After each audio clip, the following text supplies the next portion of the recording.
Hey y'all, it's me again, Joey. Well, ready to let them loose? Yep, that's it. Let's see if they make us run. Oh, Probably so. yeah, that one tried to get after him, but other than that, what can you expect? I mean, can you blame them? Oh yeah, they're getting after us now. Go, Joey, go!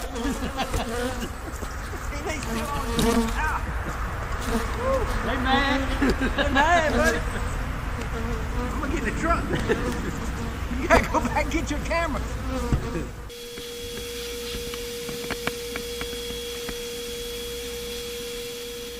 But also, just get as many as you can off the one next to it. Get out. You gotta move forward. Do that side again.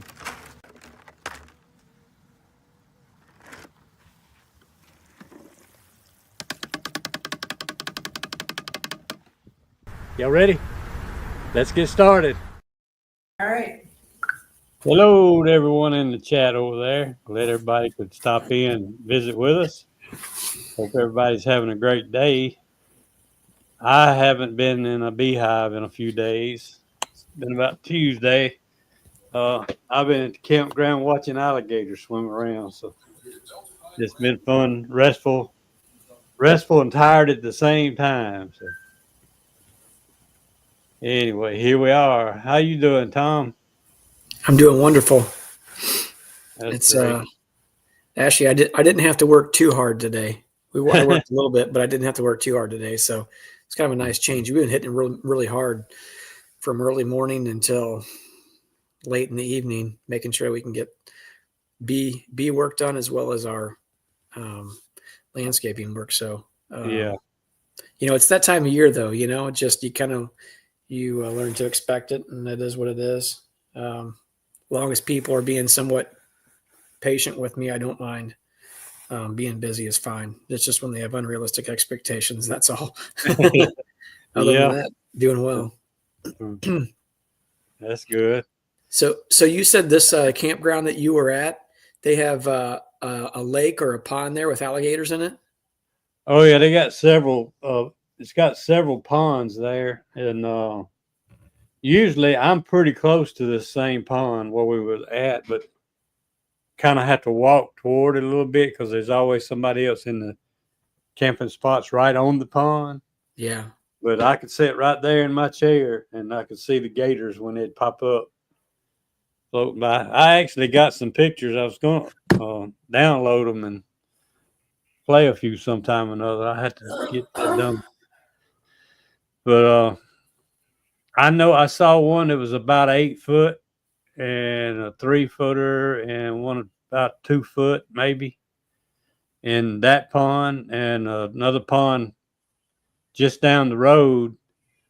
I couldn't really tell how big it was. It had to be at least an 8, and it was right out in the middle of that big pond.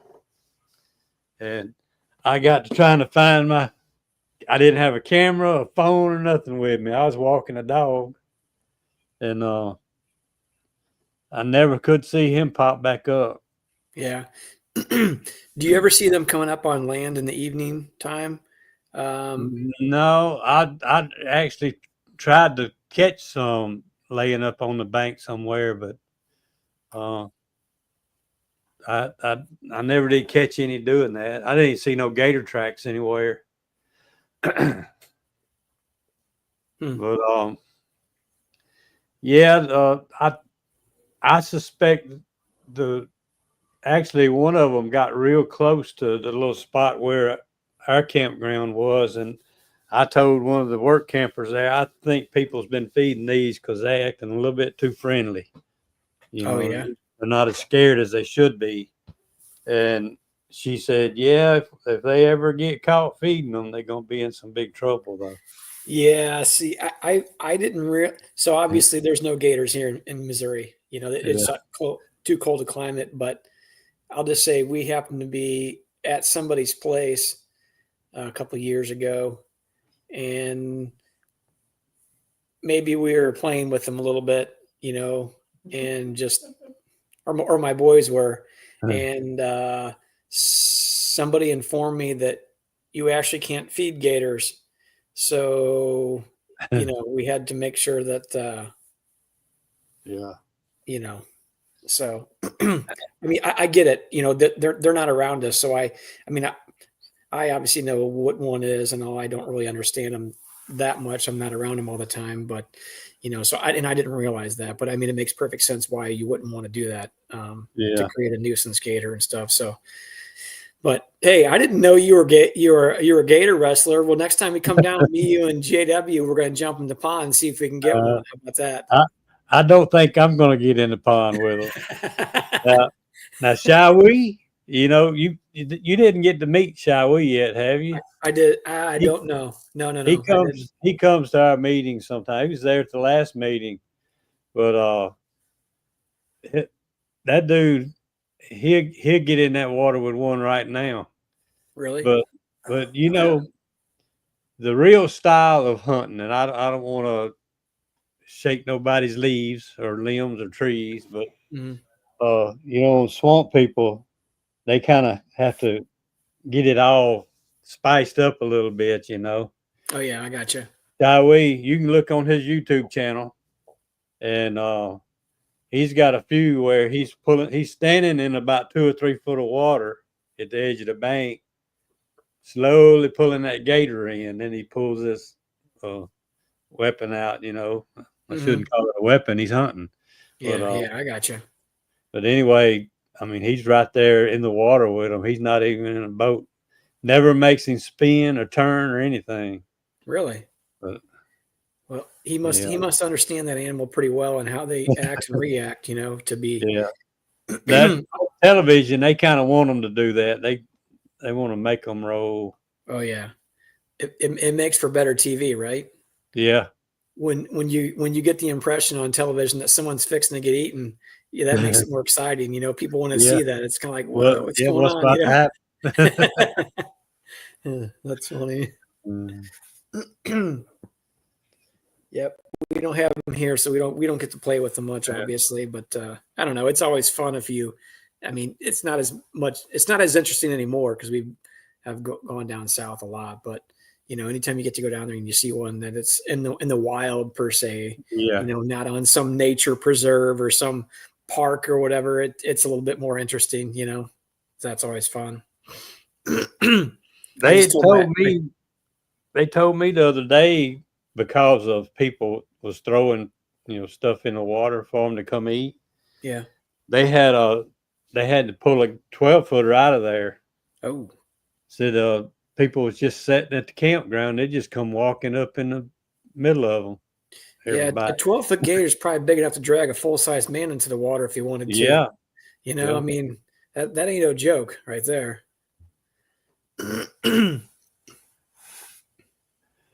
Have y'all been catching any swarms? Y'all's place? No, not specifically. The swarm traps, I made like 8 or 9 of them. I don't know, probably 4 or 5 years ago, maybe. And a couple of them I used, and then they just sat in the container because I was always so busy growing our apiary and such and tending to that. I never really much tried to chase them down, I guess, if you will. So, I mean, the last 2 or 3 years, I don't think I've ever even set a swarm trap, honestly. And I don't usually chase the calls. Sometimes people call me if it's an easy grab for me that's like really close, or I happen to be there. I'll be happy to do it. But when people are messaging, you got to drive 30 minutes or something like that, I don't usually chase it. I had a situation, and I may have explained this before, where it had happened where a guy on Facebook was messaging, and I said, hey, this is probably 4 or 5 years ago. He was like, I don't know, 35, 40 minutes from me, and he had a swarm, a big one. He sent me pictures and everything like that. Well, anyway, what he did was on a social media forum, he posted his address, and I agreed. I'm like, yeah, that's fine. I'll come out. And I actually, it was a rain day for us, and I had my employee with me. Anyway, we head out there, and by the time I get there, it was like 40 minutes later, and I just communicated with him right before I left. Get out there, knocking the door, ring the doorbell, and I said, yeah, I'm just here to pick up the swarm. And he's looking at me like with some dumbfounded look. And I thought, well, that's kind of odd. And he goes, And he's like, what? And I'm like, yeah. I'm like, we were literally just texting. I'm like, I just texted you before I headed up this way. And he goes, you mean you weren't just here? And I'm like, what's going on? I'm like, what kind of shenanigans is this?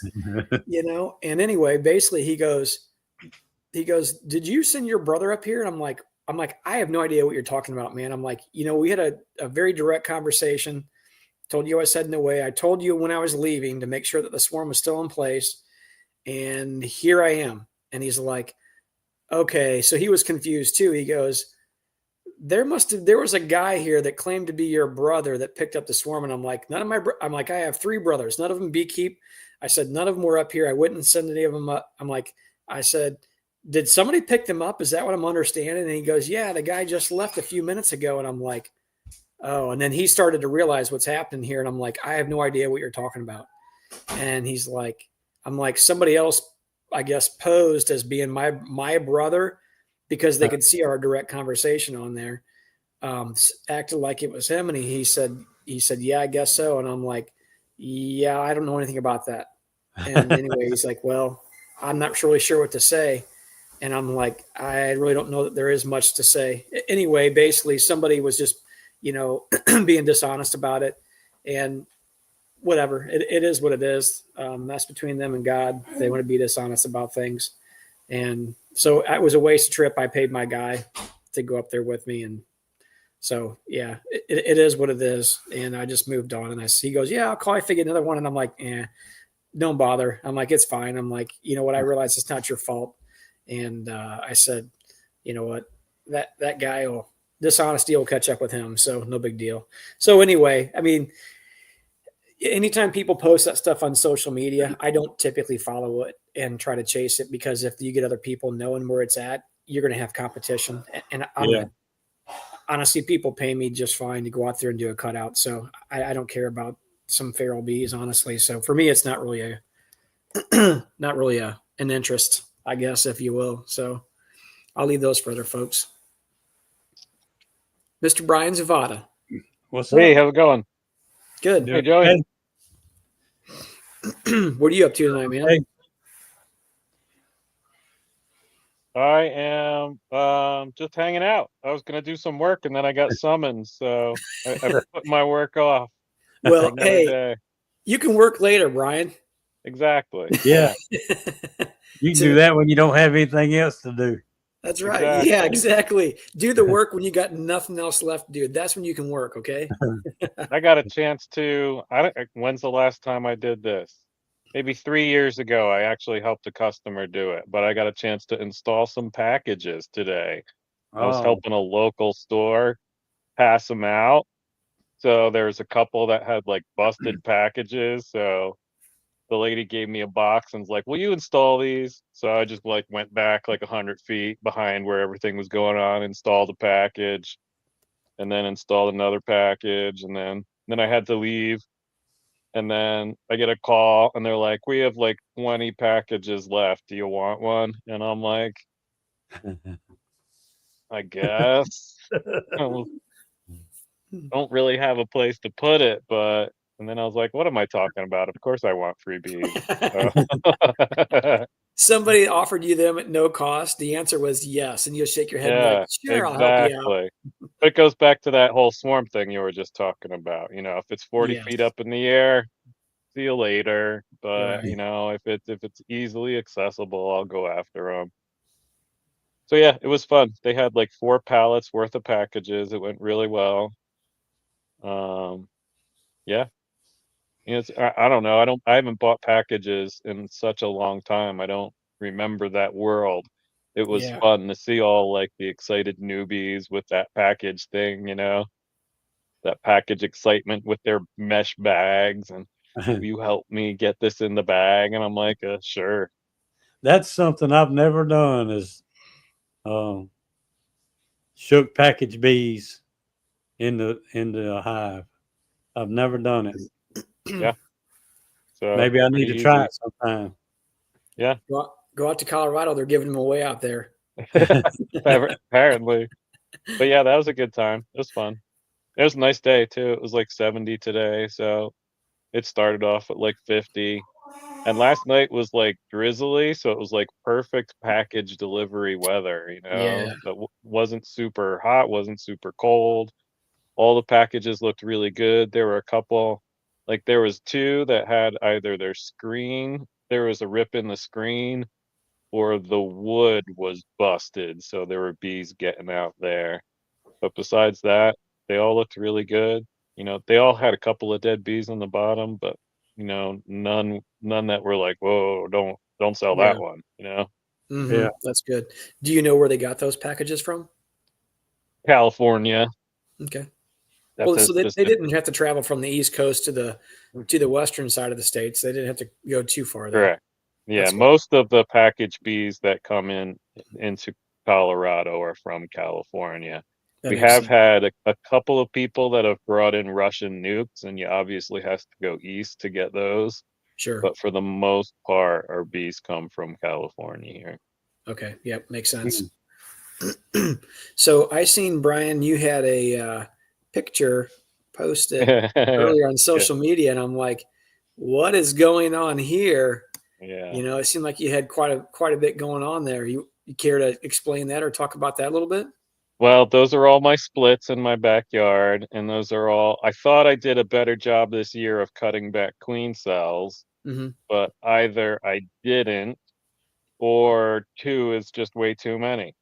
Um, so what you're seeing is virgin queens trying to leave and coming back, and I've caught a couple of those virgin swarms on the trees on the side of my yard, but today, that's what I came back to. So I get a call from Jen around 11 o'clock. The bees are swarming. They're everywhere. They're on the ground in the backyard. And all right. And by that time, they had moved like 2/3 of their packages. So I was like, I gotta go. Yeah. So I came home, and that's what it was. But I think what happens is the virgin queens went out, and for some reason they just came back, or the swarm went out without the virgin queen and they all came back, or a Yeah. lot of times. And what I did with those boxes was I just kind of bounced all those bees into a box, and Yeah. I tried to find the virgin queen there. There you And go. that's usually what it was. And if it was big enough, I'd put it in another box. And if it wasn't big enough, I'd remove the virgin queen and make the bees go back into their box. Because Yeah. I don't want that to happen, because all I'm doing is losing population in those splits, and I want them at 5 frame nuke population. So That's right. just going to lead to more juggling of population for me to get them to selling potential. Or honestly, I've got so many splits right now this year, those will probably end up as mating nuke. Mm-hmm. The little ones will be mating nukes, and the big ones I'll sell off. I have 45 splits in my Holy cow. backyard, and I've Wow. probably got 25 out and about in out yards, Really? and I got more than I need. That's why when the guy was like, "Do you want one of these packages?" I was like, and I don't go out and catch swarms much anymore, because I don't mind catching swarms. I think it's fun. I don't like catching high swarms, but if I Yeah. spend half my day catching a swarm, someone else is going to be catching my swarms, because I'm not Yep. spending my time managing my colonies. That's So from exactly right. So from a financial standpoint, it is not worth it to waste a half of a day sticking a pole up in a tree when I could be out in my yard working 20 colonies and making sure they're not swarming, or making splits off of them, or doing whatever to manage that spring growth. So That's right. um, Yeah, you are not wrong. And what's interesting is trying to weigh the pros versus the cons of traveling to get swarms, or where is your time best suited? Where does it make the most sense? Where is the most value being held at? If you have colonies to manage, and they're not going to manage themselves, then it would make sense that you don't go after these swarms, because you have no idea what you're going to get. You might end up getting there as the bees are literally flying off. So it was a wasted trip, or you might have problems with it. Any number of things can happen that are completely and utterly out of your control, and it could be a complete loss for you, and not a financial gain. So Yeah, I went to a girl's house one time, had a swarm call, and me and my wife loaded up, and they were in a little bush in her front yard, and a little ball. Uh, it was about that big around. It wasn't real big, And I stuck a box under it and started just kind of moving them over into the box and got them marching into the box. And I'd sit there watching for a queen, never to see one go in. And just about time all the bees were in there, I just it was getting dark on me. And I started just picking the frames up to see if I could see her. Mm-hmm. And this girl sat there watching us the whole time. And she never did say anything. And then when I about decided, well, I can't find the queen, we just can go ahead and close it up. I'll look later, give her a few days. She said they were over there in those bushes in front of their house. Mm-hmm. It wasn't about 30 feet away. She said they moved over here, and she said it was like 3 times as big. I said, oh, man. I knew what happened. Yep. The swarm was actually gone. All I had was the scout bees that got lost while they were out trying to find somewhere to go. Yep. Swarm left, and that's what I got, scout bees. They wasn't clean with them. You basically got the leftover junk is what you got. Yeah. I just shook them out on the ground in the bee yard and let them go where they wanted to go. Yep. That's right. About all you could have done with it, really. I mean, I've actually in the past have gotten swarms, and it actually is pretty fun. Like you said, Brian. Most of the time, unless they've been hanging out there for a couple days, getting rained on or getting grumpy or something like that, it really can be, pretty interesting and pretty fun to, play with bees. When most of the time on a swarm, not all the time, most of the time, you don't really need to wear any or much protection at all. That's it. To me, that's kind of the beauty of it. You get to see bees right in front of you and kind of play with them a little without the risk of getting lit up in your face or whatever that might be. So I don't know. For me, that's the fun part of it. It's just kind of low key. But most of the time, and the time when things are swarming, you typically need to be out there managing your own colonies, or you have other things that really are probably more pressing. So, see, Roy his yard got attacked by bears. That's not good. Hey, Mark. How are y'all? What's up? Pretty good. How about you? Figured I'd pop in. I got all my yard work done, so I can take it easy for a little bit. You're still on your porch, aren't you? I'm still on my porch enjoying this day. It's turning off cool here now. It's like 65 now. But it's been a beautiful day. What were the temperatures there in Tennessee today? Oh, it was around 73, 74. A little bit warmer than us here. We had a little bit of a cooler day, a little overcast. The sun did pop out for, I don't know, maybe half a day, a few hours in the afternoon, which was nice because I'll be honest with you, early this week when I was working out in the bee yards, it was humid and it was a little warm. It was probably topping 80 degrees, and I was breaking up a pretty good sweat, and that wasn't as much fun for me this early in the season. Yeah. I've just been enjoying the day doing yard work, weed eating, planting flowers, cutting trees down, pushing stuff up with a tractor. I've been playing all day pretty much. Yeah.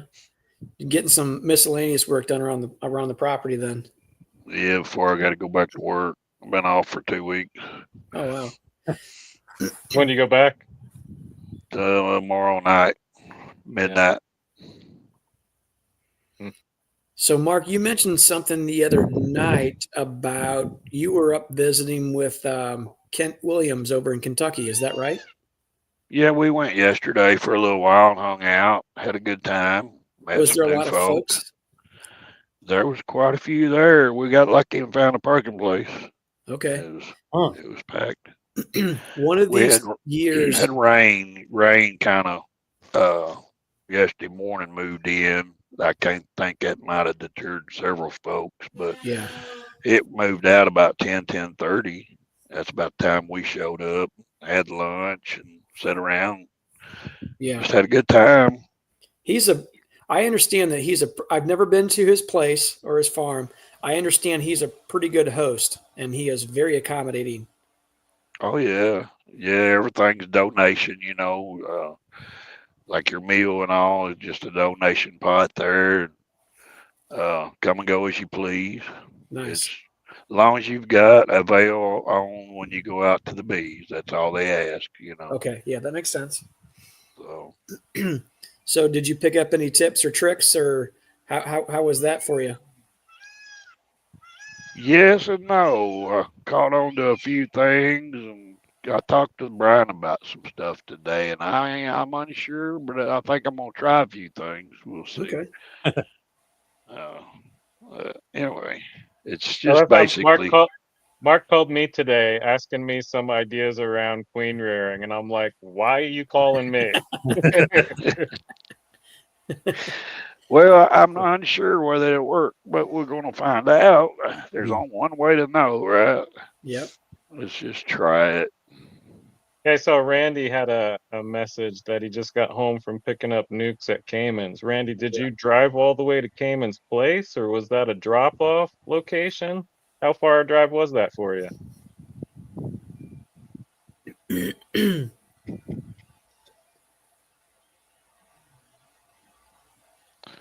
So, to get into it a little bit, the ideal is to speed the process up to get more rounds out of my mating nukes, right? hmm Because I'm in the center of the United States, I can't get 12 or 15 rounds. hmm So, my ideal is to take and hatch my cells out, put them in a JZBZ cage, put them in a bank them for a week, 6 or 7 days, go out to my mating yard, pluck my mated queen out, pop a 7-day-old virgin in.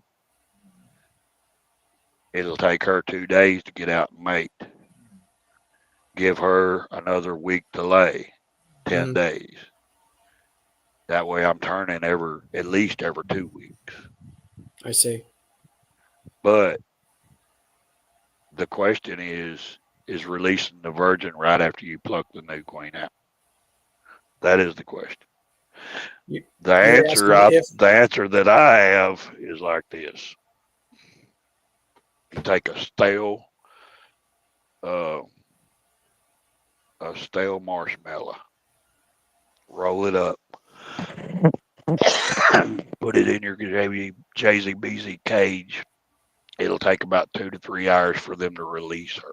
hmm They're gonna know immediately when you take that queen out and put that lid on that they're queenless. hmm But now they've got a 7-day-old virgin in there that they're going to release within 2 or 3 hours. They've got an egg in there, so there's no emergency for them to make queen cells yet. They've hmm got 3 days, right? hmm They're going to release her within 3 hours, and in 2 days she's going to be mated if the weather's right. That's the ideal. Don't know if it'll work. We'll see. So my Oh, question would be this: since they're not forced. Their hands are not forced to accept the virgin because they have options.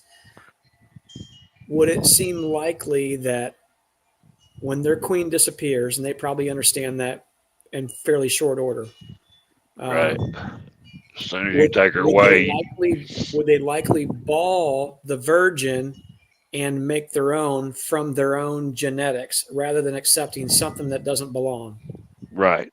That's the thing that we don't know yet. Yeah. At Uh, least if you just released a virgin in there without spritzing her or something, sure, they're probably going to ball her. Mm-hmm. and Grant, And if you wait, they're going to build queen cells. Then you've got to wait another 5 days, 6 days. So there Yeah. you prolonged it again. Uh, I don't know. I'm just going to try a few different ways and see what we can do that will work to speed up the process a little bit. Maybe it Well, will, maybe it won't. This I is am mating nukes, curious. right? You're doing this in? Mating nukes, Is it yeah. mini mating nukes? No, 3 frames. Three framers? Yeah.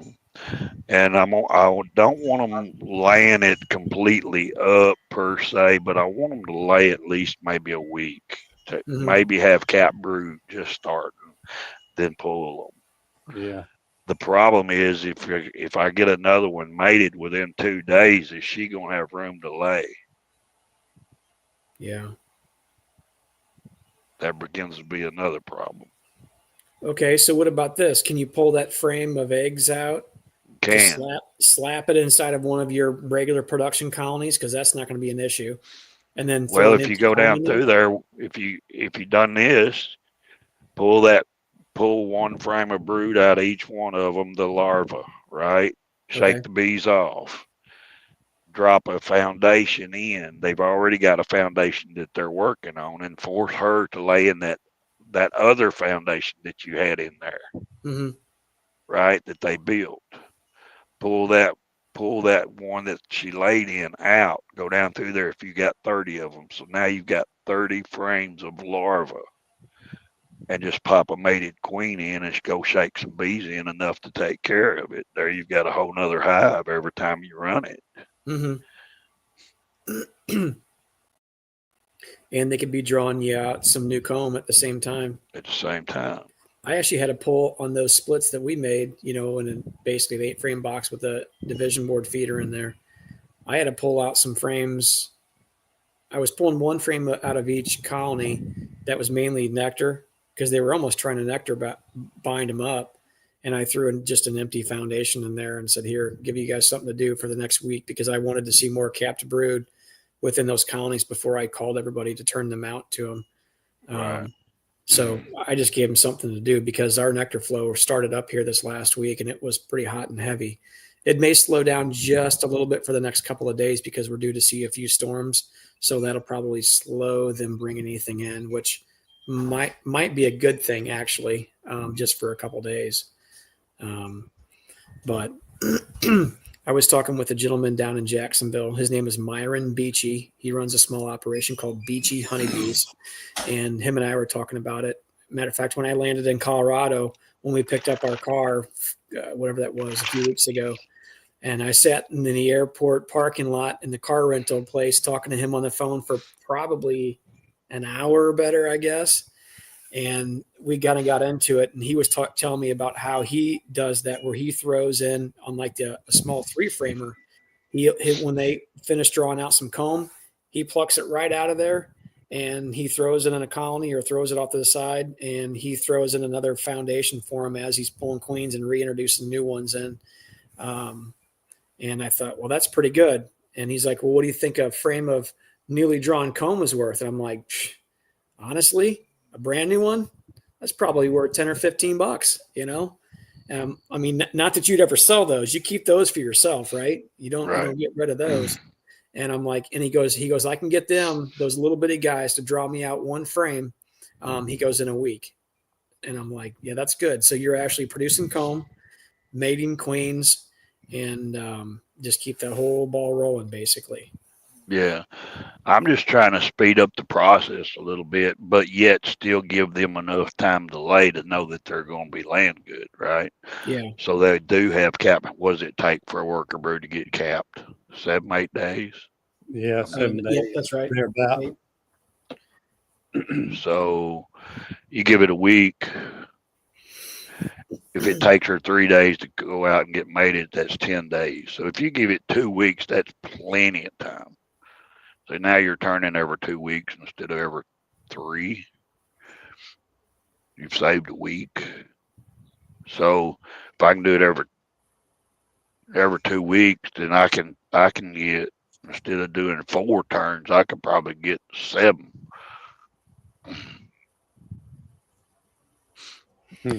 So here's something interesting. I actually happened to be watching a video. I don't know who recorded or where it was from. It was a bee club. And I don't know, I screenshot a couple things on there that I thought were kind of interesting, actually, and I'll see if I can hold it up there so you all can see it. So one of the things that Kent Williams was talking about at let me see if I can get a clear enough picture. I tried to screenshot it off a video, so it didn't work well. So have you ever heard of someone, okay, if you have a grafting frame and you have one of the cell bars going across the middle, have you ever heard of somebody basically taking two cell bars, putting them side by side in the same slot? So basically, here, let me see if this will show up here. I'll try to hold it up to the camera.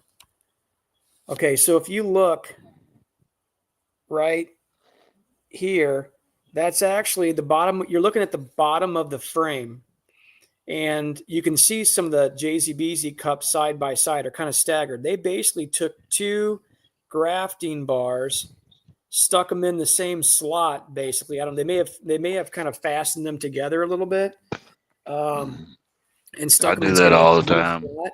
So, what Kent Williams was saying, and he learned this from somebody. Basically, when you graft a larvae into these JZBZ cups or whatever your method is, you basically stagger the cups from one bar to the other side, and you stagger them back and forth, back and forth, back and forth. Right.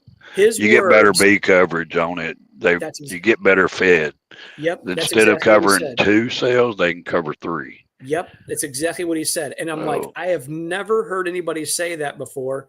And it was so interesting to me that I actually, again, screenshot these, and I wanted to do a little bit more research on it. But I mean, now that you're in here and Brian's in here, and we're all kind of on this topic of it, I'm curious, Mark, have you tried it? Because that's really interesting to me. Yes, I've tried it. I do it all the time. Do you? Okay. Yeah. He basically said you can use about the same number of bees that you would be able to get on 2 grafts. The same number of bees can actually work 3 grafts because it's in almost a triangular type of area. Right. He goes, you can actually get more grafts done with same number of bees that you would otherwise have. So you're basically increasing how many queens that you are potentially getting drawn out there. And I thought that was really interesting. I never even thought about that, honestly. Yeah. I forget who he told me that he learned that from, but it is a man and his wife. Yep. And his wife did all the grafting, and she had figured it out. That's right. That's exactly what he said. But that's where that idea come from. But I forget their names. I believe in that video he mentioned their name, but I didn't jot that down, and I don't know who it was. But yeah, it was his wife that actually figured it out. And again, I thought that was pretty cool. So yeah. One thing I did learn yesterday, if you want a little tray to put your cells in, to put in an incubator to transport them or whatever, instead of putting them in the little red bars, you can take like a piece of styrofoam that comes like in a Amazon package or whatever, just a piece of styrofoam, get you a 1/4 inch, what is it called? Conduit. Mm-hmm. And just open your hole, and then cut that the way you want it. Ta-da, perfect. Yeah. With that conduit. And that's where you're dropping your cells in, is the right. styrofoam holes there is what you're doing. Like if you want to transport them or something, to give you something to transport them in for no cost, there you go. That's how you drill them out, with a piece of conduit. That's pretty interesting. I mean, great idea too. Yeah, works good. DC, yeah, I got a little video on him doing that yesterday. DC had a little question here. I've used the Nico system one time, and I just don't graft, so I never used it again. Had about a 75% take on it. But I've heard a lot of people talk about having problems with it, the eggs disappearing and everything out of them. So, Melissa has one. She used it a couple of times. I don't remember why she stopped, if there's a specific reason or not. I don't know. Yeah. So basically, we have one. Melissa's used it. I don't know much Yeah. about it. She'd have to answer those questions.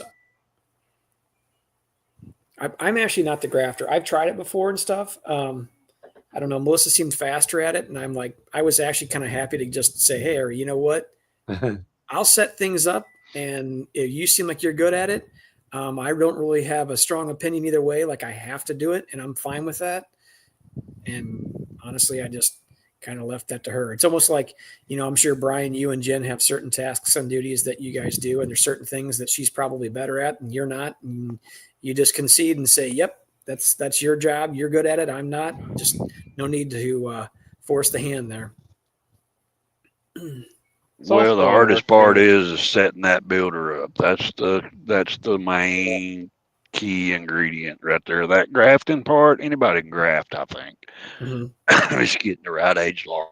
That just takes a little practice, but it's setting up that builder and getting it set up right, making sure they got plenty to eat.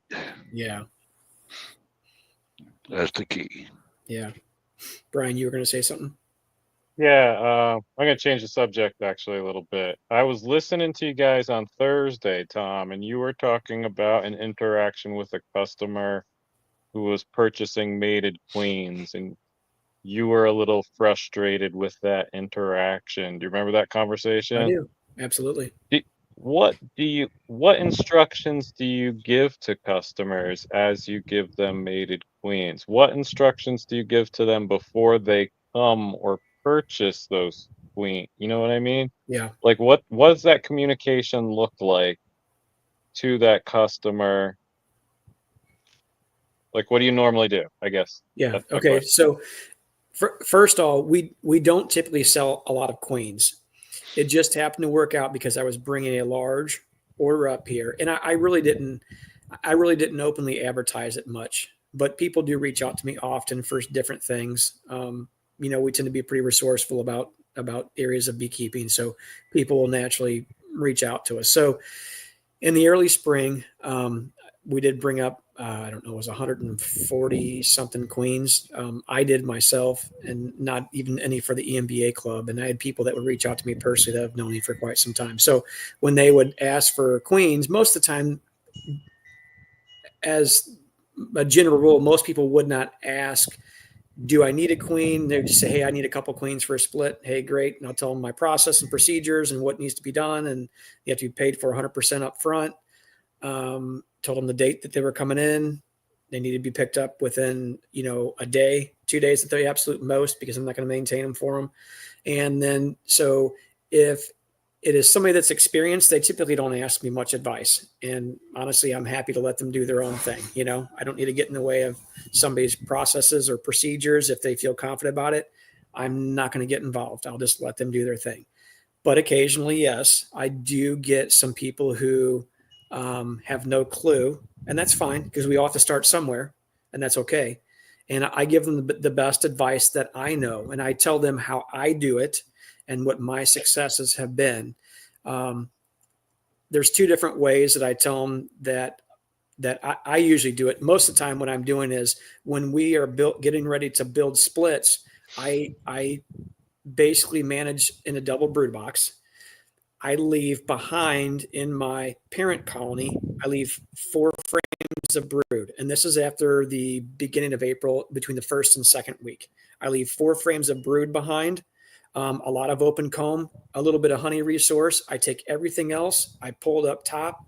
And obviously, you have to find the queen. So if I happen to be going through frames and I find the queen, I can cage her, put her aside, do the manipulation I have to.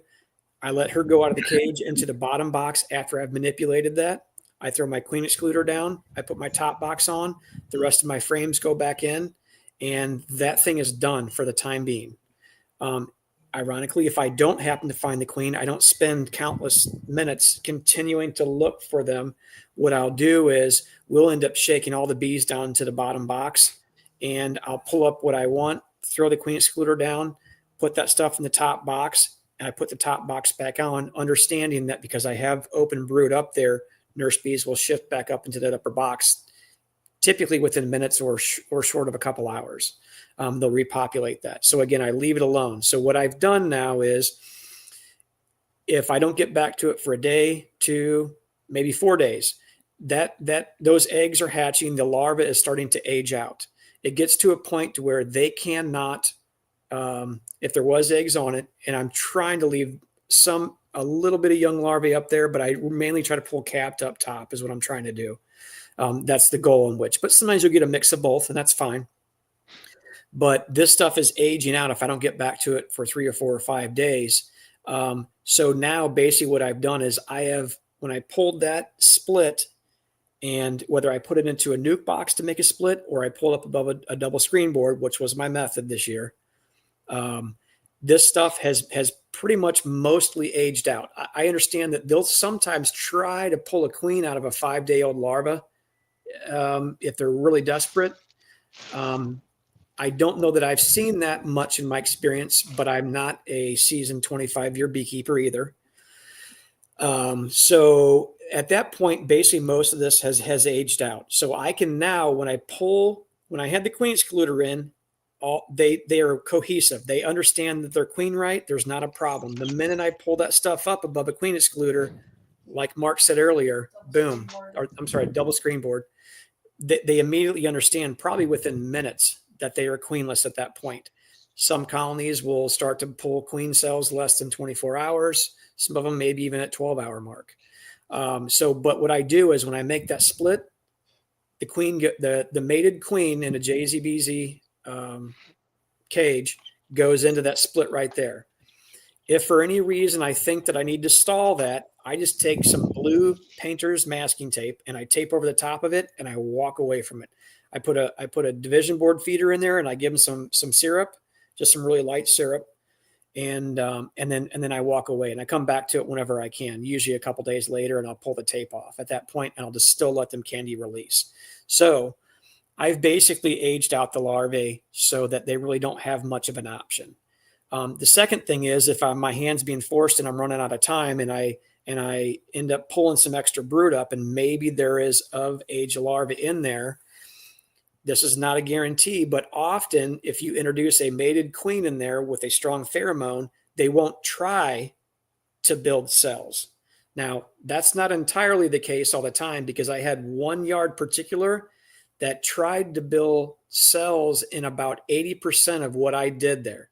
So, I actually did tape that. I did tape those. So when I came back like 5 days later, I'm like, oh shoot, I forgot. We have to pull the tape off of those. I went back there, but before I pull the tape, I pull the queen out, set her aside, and I pull every frame off. And if I have to, I shake the bees down just so I can see the entire full frame. Knock down every queen cell because if I leave one queen cell and they chew her out, she's dead. So that's my method and how I do it. So when I explain this to people, I say, if you're going to make a split, try to pull capped brood up into that split where they don't have an option. Put your mated queen in right away. Give them some sugar syrup so they're fat and sassy. They're likely to be less grumpy, even if you're not under a nectar flow. That always helps your odds just a little bit.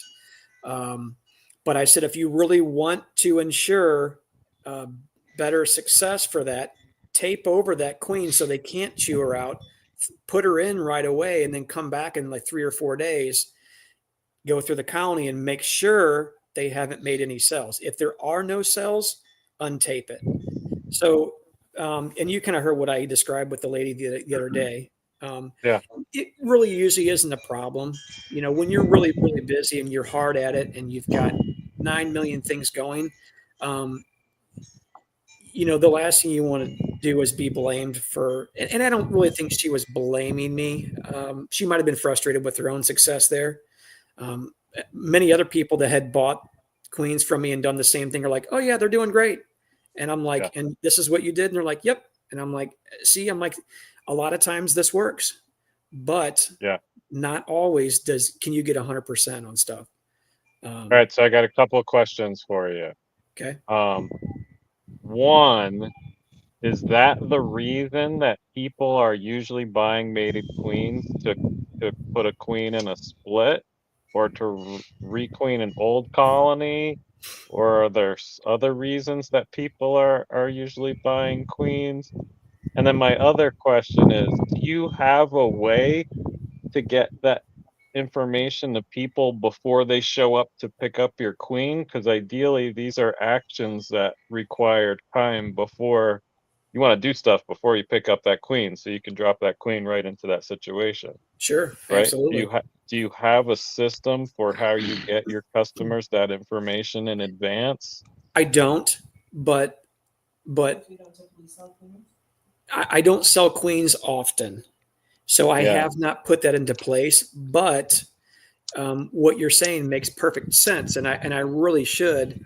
Probably what I should do is make a short YouTube video describing my method, how I yeah, do it, and what I could do is when I email the person, I just send them the link and say, if that's you right. don't already have a method that you prefer, something that works for you, I would urge you to check out the link. And this describes how we introduce mated queens into a split to help ensure the best success possible. So, I mean, if this was something I was going to continue to do, throughout the upcoming years, I probably need to, to do something of that nature. That would make a lot of sense to me.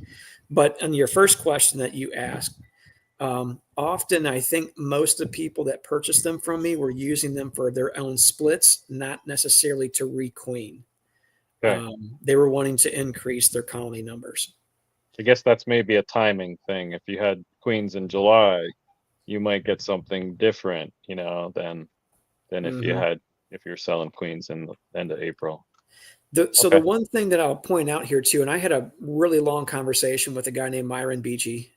He's down there near Jacksonville, Florida.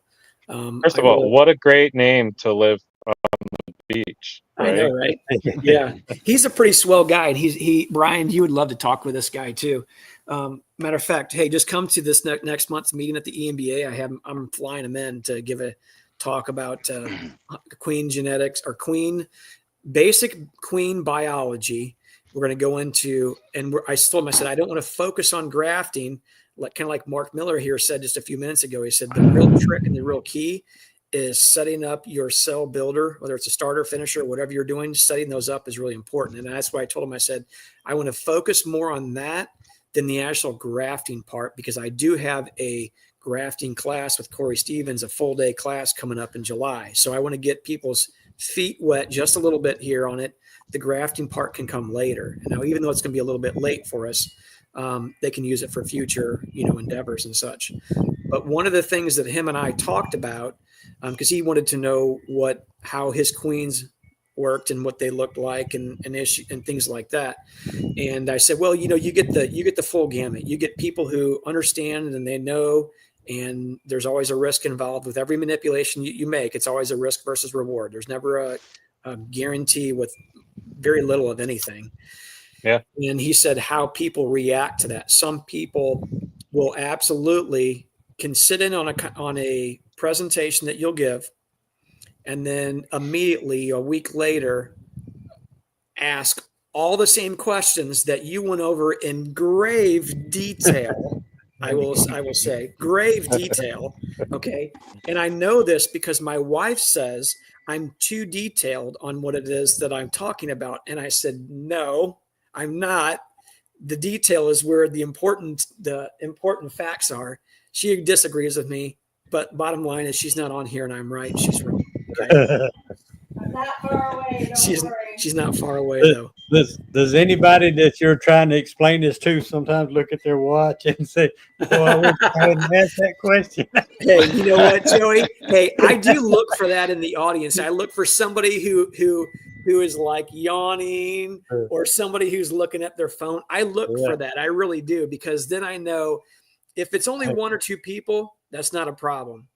If you have a multitude of people, your content is boring, and you better change up your method very quickly. That'll be the one asking the question that got answered that night next week. Yeah, I know, right? That or a person that wasn't even there. So. I actually poked at a buddy of mine, and I won't name his name. He doesn't usually come on here, but a buddy of mine who, good guy, solid guy.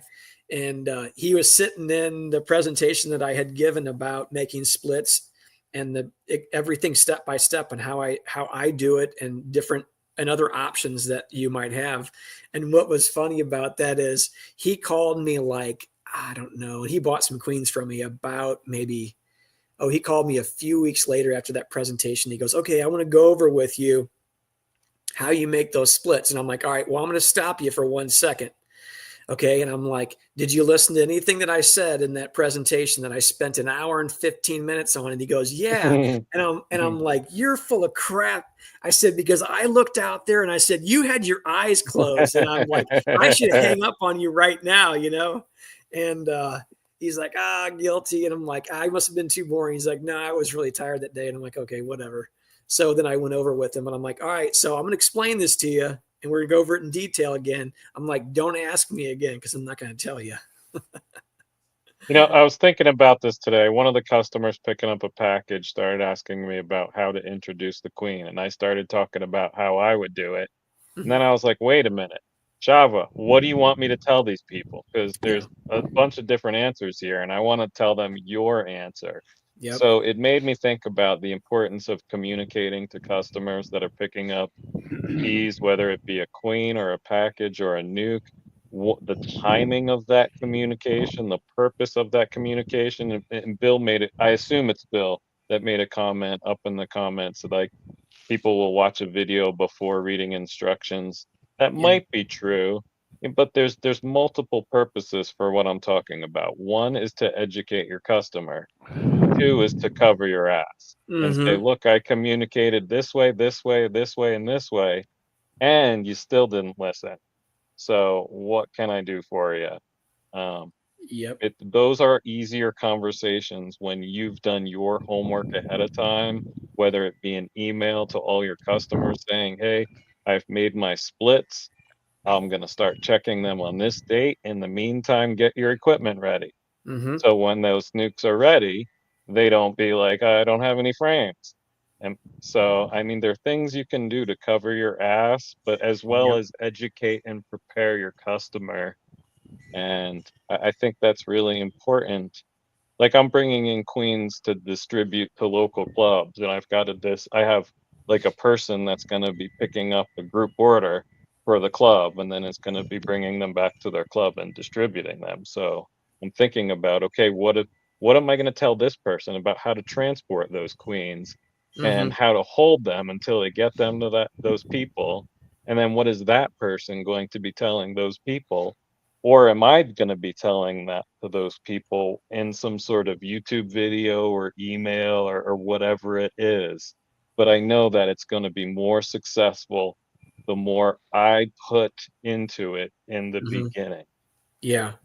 So Melissa just sent out emails and blind CC'd everybody in the email for people who ordered nukes from us. And she set up through Sign Up Genius pickup slots. So that way I don't have people picking up and completely ruining production for my days, during the day of moving in forward to this next week, because these girls are going to be ready to rock and roll and be pulled out and put into nukes.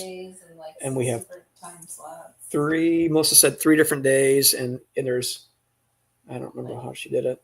2 or 3 different time slots each day. 2 or 3 different time slots each day for pickup. So that way my entire day is not being completely consumed to wait for 1 customer or 2 customers, things like that. Yeah. Especially if it's a warmer day. I tell people this, I'm like, I'm not going to close up any nukes throughout the daytime, unless it's cool and rainy. I'm like, I won't do it. So if you want to ensure that you get all your forage force, you need to do it early in the morning, or you need to do it in the evening time when they come back. And that's when I'll close them up. I'm like, because I will not close up any colonies during the day.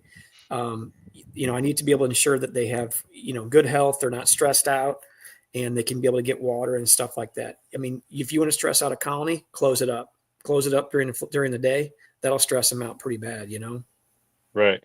So what do I do if my nukes are made up and they still don't show up? Well, I already have their deposit, so if they don't want to come, I mean, that's on them. I don't mean sell those to somebody else and put them off the next week. Yeah, a frame. I would pull out a frame of capped brood and throw in a frame of foundation and let it roll for another week. Well, and I've told people that before too. I said, hey, when they're ready, they're ready, and I'm like, these are the tentative time not slots, but this is the tentative time they're going to be done. And I said, I'm looking at the tail end of April. I'm like, that's if everything goes right. I said, then they'll be ready. I said, but there are so many variables out of my control. You need to understand. I'm like, that could be pushed back a week. And I did delay them just a little bit, a few days, because when I was trying to get some of that stuff done, we had like 4 or 5 days worth of rain when that stuff was being built and taken care of. So I did, just to make sure I had the best product possible, I did go ahead and delay it. And the beauty of building them in on a larger box, rather than a 5-frame nuke, I have a little bit of wiggle room right there. She can continue to lay a little bit longer, and they're not going to build queen cells on me. I can just take the best frames, introduce those into the nuke, and then pull that back, put the nuke right on top so it catches the forge force. Because I don't have anything in the Pro Nukes right now. It's all on my own equipment. Okay. Sitting on top of the parent colony over a double screen board.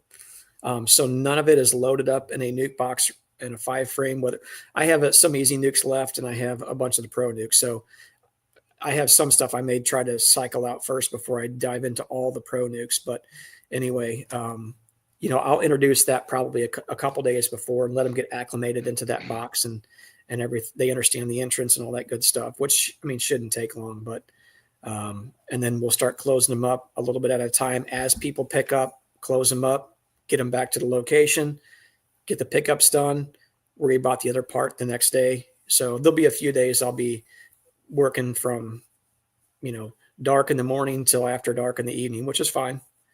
We'll get that part done.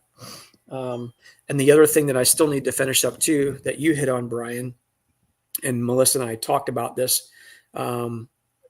Maybe I'll hit on this on Monday. Her and I are going to make a couple of short videos, probably no more than 10-minute videos. So the first video that I want to make is of taking a 5-frame nucleus colony in a Pro Nuke or an Easy Nuke, whichever, and then actually mock up introducing that into my own 8-frame equipment on a hive stand, and I'll go over some fine details. And this will be for beginners. Obviously, some of the experienced people don't need to hear this, but I'm going to send them the link anyway, and I'll post it to our YouTube channel showing the introduction of the nucleus colony, all the preparation you need to have done beforehand, before you pick up the nucleus colony, what you need to do during transportation, and just kind of some basics there. And then I'm going to do another video that show like a 1 week and then maybe a 2-week inspection, what you should be seeing on your first week inspection, what you should be seeing on your second week. And I'll do a mock-up of just specifically maybe no drawn comb, and then have some with drawn comb and what that might look like. Because people might have either direction. So I thought if I did the videos that way, and then I'll put in there, we're happy to answer questions or any concerns, but you need to have viewed these videos first before calling me. Don't call me if you haven't viewed these videos first. Right. If you still have additional questions, then I'm happy to field those. And I think that will probably help immensely, whereas I can talk about the procedures one time through a video, and they can play it back many times, as opposed to me describing that same process to however many people bought from us. So for me, it'll be managing my time well. Bill mentioned in the chat, I think he said if people don't pick up their nukes, they lose their nuke and he refunds their money. Yeah. I would recommend like them losing some sort of deposit for your trouble, Bill.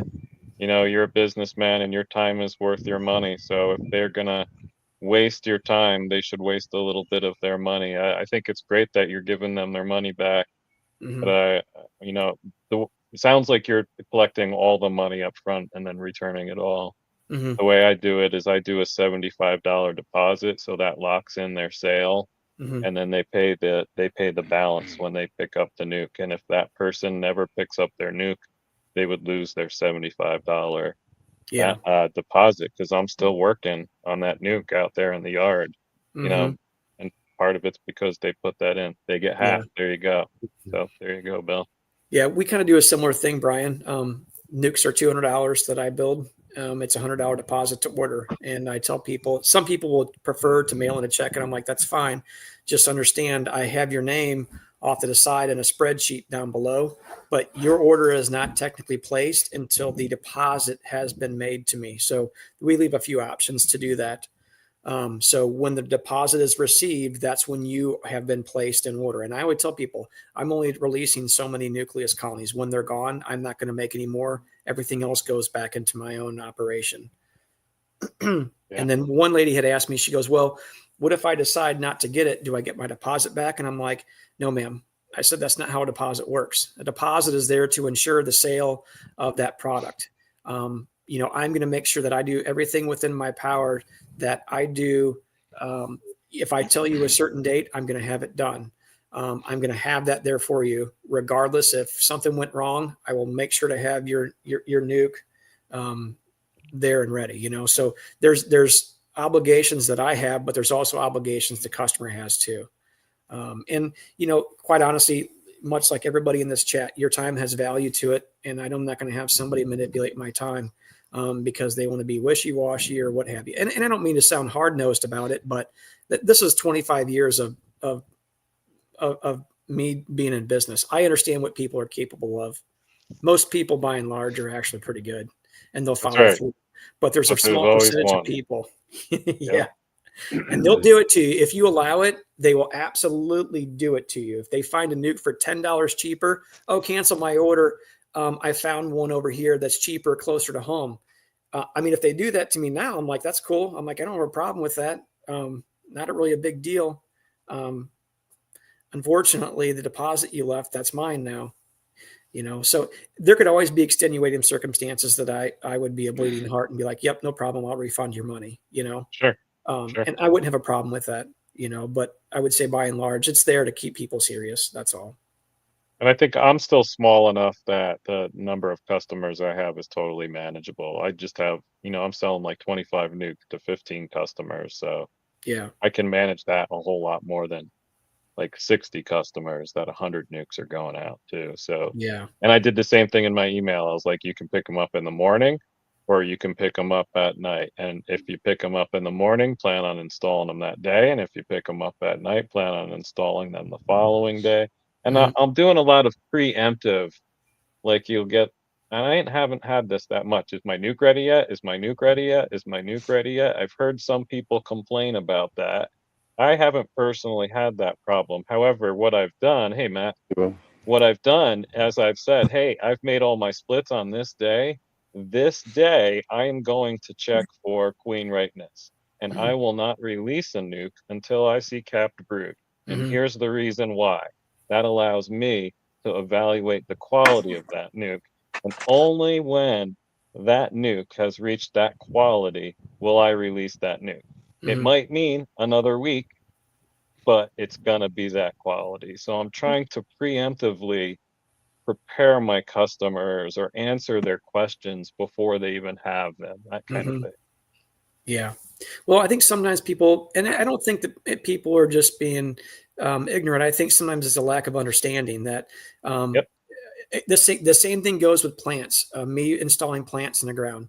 I've had customers in the past, and this is not a complaint, it's an observation, where they're like, hey, you get a customer who has a lot of money and they want things and they want it now. And I'm like, look, this is really good and this is great. And I like your enthusiasm here, but I'm going to tell you, and I've said this before to customers in a very, very nice manner.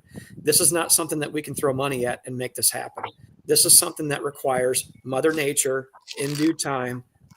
These things have to happen in order for us to get this desired result. And we can't, this is not something that we can pay up for. This is something that has to evolve. That's out of our control. Beekeeping and a lot of the areas and aspects around it are very much like that. There are some things that we have in our control. There are some things that we can manipulate to our advantage, but there's always a risk versus reward that happens there. Right. I don't sell a whole lot of nukes. What few nukes that I do sell, I just tell them to come at about 2:00 in the evening, and I'll go out to a 2 boxes high 5-frame nuke and I'll make them a nuke with that mated queen. Make sure they've got larva, cap brood, everything they need, and I'll drop that top box down, pull what I need away, drop me a cell in that box, and then take their box away, and that's what they get. Yeah.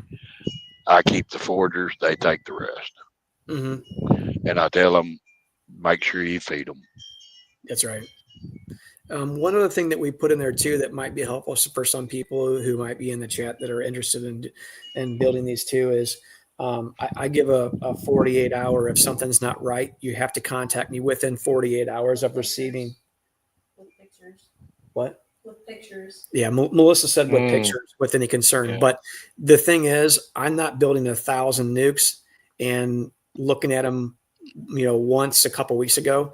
My eyes will have been on every single nuke and every single queen within 48 hours of them taking possession of that nucleus colony. Because when I transform over to the boxes, I'm going to be gauging and looking at every single frame, and I'm going to be looking for the queen. I'm going to find her, and I'm going to make sure that everything looks perfect, everything looks right. Put it in the box, close it up, and seal it up. There's a lot that can happen from me giving it to them to the time that they get home, in any number of things that people may just not think about. Hey, I picked up the nuke. I'm going to go ahead and go to the grocery store, spend an hour in the grocery store. Me and the husband and go grab some lunch down at, the local restaurant down here and spend 45 minutes in this. Meanwhile, the car's gotten up to, I don't know, maybe 90 degrees, 95 degrees. They've been in there fanning the whole time because they're downright pissed that they're locked in a box. So they're creating more heat within that colony. And next thing you know, when they get home, these bees look like they've probably regurgitated on themselves because they've gotten overheated. They didn't have any water to cool themselves. Now, half these bees are dying off quickly or dead in the bottom of the thing, and they want to know why they didn't get a quality product, So Yeah, it's all these little things. There's one guy like that today that picked up a package that was going to spend the day in Denver and then was driving back to Eagle, which I know you guys don't know where it is, but it's like 2 hours west of Denver, like straight into the mountain. But I think that package was going to sit in his car all day. And it was like you could tell this guy didn't know what he was doing because he was asking, will it be okay all day? And so it'll probably be okay all day if he had his windows down, but not if he parked in the parking lot for 3 hours and then watched everything maybe out. spritz them down with some sugar water or something to help a little, anything. Yeah. You could even leave them in a package, slide them, if it's not on hot pavement or something like that. I've done this before where Melissa and I picked up a swarm a couple weeks ago, had a meet with the lady, went over some things. I'm like, yeah, we went and grabbed some lunch. It was actually overcast that day and it wasn't hot, but I'm like, before I actually went inside the restaurant to eat, I actually have a bottle of sugar syrup, real light sugar syrup. I pop the top and I spray them down real good, close it back up, left it on the ventilated side, and I slid it underneath my truck just in case the sun did pop out. They weren't getting solar baked in there. And I even went out after I ordered my food and I went outside again and I checked them, to make sure that everything seemed like it was fine. I gave them another squirt of sugar syrup on the top just to keep them busy, calm them down a little bit. And so, I was probably being a little bit overly anal about it. And I didn't even have any investment in them because they were a swarm that we went and picked up. And, so it really wasn't a big deal, but I wanted to make sure I was giving them the utmost care, and give them a fighting chance there. So here's so noisy over there. How's it going? Hey. What's up, Matthew? Hey, Matt. How you doing, buddy? Mark, long time no see, buddy. Yes, sir. But yeah, no, here's my biggest fear with the nuke sales. And we're selling 65 here next week. So even though we're going to send out an email to all these folks on what they need and everything, that someone, no doubt, is still going to show up and expect to put them in their trunk to take them home.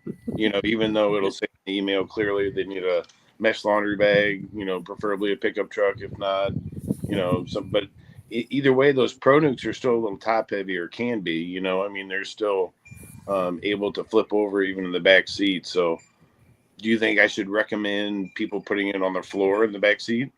No, because then they can't be this way. Don't recommend that because if them bees get out, then they get stung, and then they say, "Matt told me to put them in the back of my car." Yeah, I know, but I already know someone's going to show up and expect to put them in the back of Dodge Neon or something, and Yeah. Matt, I don't know if this answers your question, but I know this. The lady who I was working with today, Shaba, sold a Mhm. lot of those mesh bags today Yeah, by that's what I having was people thinking. pick up packages. So I don't know if you can figure out a way to be like, if you can get a bunch of them and be like, well, I've got these bags here. If you want one, $10, Right. just as a Right. way to address it there. There Yeah. you go. I was like, wow, mesh bags. That was the hit of the day. Some people Mhm. bought Yeah. patties, but a lot of people walked out with mesh bags. So I think Yep. that could be one way to deal with a nuke purchase as well. Yeah, I think that's a great Yeah. idea. That's why Matt, you can go to popping Walmart. question up. You can go to Walmart and pick them up. I think it's like $2 a bag. Oh man, Mom, Melissa says $1.50. We sell them for There you $5. go. So I I'm was going like, to say that leaves some room for markup. yeah, $10. You yeah. There We you have go. good. a Convenience whole fee. thing of them here, and we're like, and I said the same thing. If you're transporting it inside of the passenger compartment of the vehicle, Mm-hmm. we urge you to put them in a mesh laundry bag. If you would like us to supply one, we're happy to do so. It's an additional $5. Mm-hmm. Otherwise, we recommend putting them in the pickup truck bed, strapping them down so that Yep. they're secured, and we tell them to haul them front and back of the vehicle is the way you put a nuke in. You don't put it sideways Yep. because now you have to worry about the frames doing this as they're stopping and going and smashing queens and all kinds of bees in there. Mm-hmm. And things get bad. So I tell people, I'm like, you know what? Drive like Mario Andretti all day, every day, but don't do it when the bees are in the car. Drive like your grandmother is there and you're taking her home from surgery, or you've got a brand new infant in the back. Drive like that, okay? Yep. And everything else will work itself out. I You just just gotta tell them get put the nuke in the back seat and open the door just in case they need to get out if they get hot. Hey, no Joey, repeat also tell them. customers. Joey, also tell them set up a camera in the car too. Open the door, put them in the back seat, and set up a camera. Send me the footage. I can tell you experience that happened to me. We went to Man Lake one time and picked up like 3 or 4 packages up there at Clarksville, Kentucky. And we were in a 4-door pickup truck. And we put them, 3 or 4 packages, whatever it was, in the back seat of the truck. And we didn't get 30 minutes down the road, and I felt like I was choking to death. I looked at Pops. I said, "You got to pull over. I can't breathe." I literally, that pheromone that was coming off of them packages, like to choke me plumb to death. Wow. No kidding. And I'm not allergic to bees that I know of. I get stung all the time, but that almost killed me. I had to get out of the truck just so I could breathe. I was just about to go unconscious. Wow. So we end up having to move the bees to the back just because of that. Mhm. So that pheromone that they put on is very strong, and people are allergic to that. That's interesting, Mark. So just a warning, it does happen. A guy that picked up 2 nukes from me the other day, when he was asking about picking them up, I told him, I said, "Do you have either an SUV, van, truck?" And he's like, "Yeah, I have a truck." And he goes, "I have a car too." And he goes, "I'm like, where are you planning on putting them in the car?" He goes, "In the trunk." And I'm like, "I wouldn't do that if I were you." And he's like, "Why?" And I explained to him why. I said, "There's no ventilation in the trunk." I said, "Unless your back seats lay down and you can put the 2 back windows down." I'm like, the inside of a trunk is very, very stagnant air, and it'll heat up very, very quickly, believe it or not. And so anyway, I said, just bring your truck. Anyway, when he shows up, he knew I was pretty adamant about it. When he shows up, he has a car. He goes, "Yeah, I brought the car." And I'm like, "Your bees." I'm like, "You do with them what you want, man." I'm like, "I can tell you right now, these bees are in really good shape." He goes, "Well, I brought something to pop the trunk open." And I'm like, "Okay." I'm like, "Well, you're thinking ahead now." And I said, and so he basically strapped him we put him in, let me think about this. Did he have a mesh laundry? Maybe he didn't have a mesh laundry No, bag. I taped them. No, they Well, weren't we in the taped mesh we taped the lids down so that they were secured. We strapped them together, and then he put a board up under his trunk between the floor and the trunk that held the back of the trunk open by like maybe 6 or 8 inches. And then he bungeed it down. He goes, "What are you thinking?" I'm like, "I love it." I'm like, "That's good." Now there's some kind of airflow being Yeah, pulled it'll in work. through there. Yeah. And I told him, I said, drive straight home, set them up in the location in which you're going to put them. I said, whether you install them tonight, I said, doesn't matter. Just put your protective gear on and open the entrance up and just leave them there until you're ready to install them. So he said all went well. Oh, Paul is stirring the pot here. I see what he's up to. Good Lord. What has Matt been up to, buddy? You know, getting all the honey supers in place, you know, all around. Yeah, getting ready, huh? Yeah, they're all in place. There's some good bloom here in town of the black locust for sure. Tulip poplars not yet, but everything down in the valley is going to be hitting it here in the next 3 or 4 days for sure. Yeah. So it's coming. Are y'all getting any rain up there, Matt? Just sporadic. We got a little bit of. I want to say we got a little bit of rain overnight. Either last night or the night before. Just a gentle rain. Nothing. Yeah, we got like an inch here last night. It wasn't. We didn't. It wasn't near a half inch, or it was less than that. Just a spring shower. Yeah, just a real gentle. What we need during the locust bloom for sure. Yeah. We got a half inch here. Something gentle. So that'll kick it on. Yeah, it sounds like everybody north of me is ahead of me. Nucs are building up really strong. I've stopped feeding them. They're I'm actually going to have to split a good handful of that first round of nucs, about 25 of them. A good handful of them have 4 frames of cat brood, so I'm going in the morning and pulling them off in their pro nucs, and I'm going to sell them in. And I'm going to leave them basically with 2 frames of cat brood, and I'm going to put in an empty for her to lay up in the next 4 or 5, 6 days, something like that, you know, so that way they just knock them back. I'm going to have to split them again, basically. Mm-hmm. They can't sit in a pro nuc for 4 days. Make some maiden nucs out of them. Get them. They'll build swarm. I did my duty and built strong nucs, but they're almost too strong for their own good. If I didn't do that, I feel like so.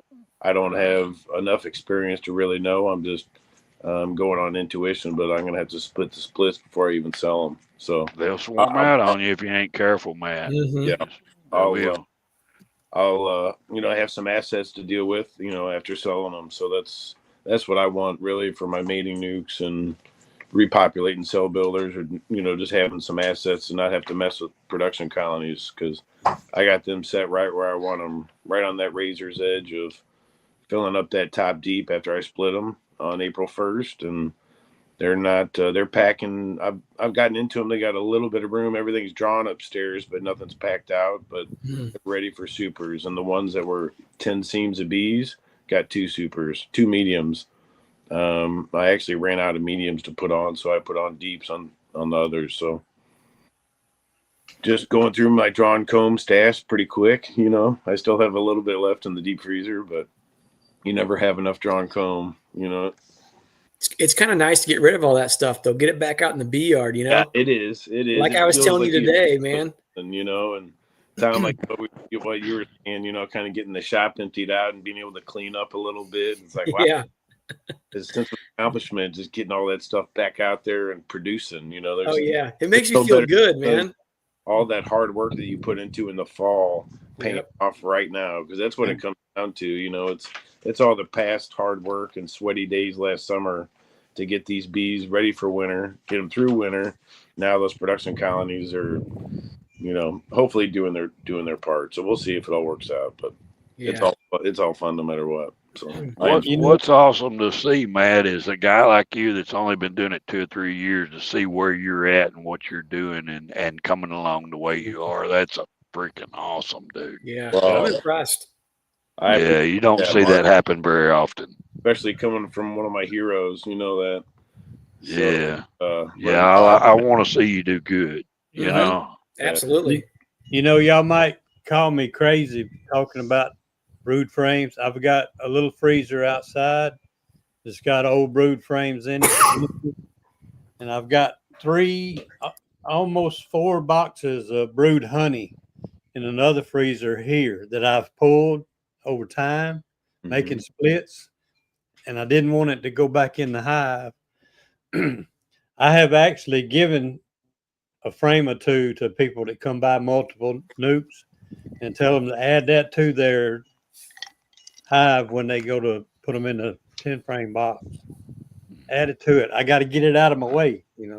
Yeah. Because you can't extract it because you might not know if it has sugar in it, or Yeah, you don't know. Right. Yeah, I've got some of that too, Joey. That's a good idea.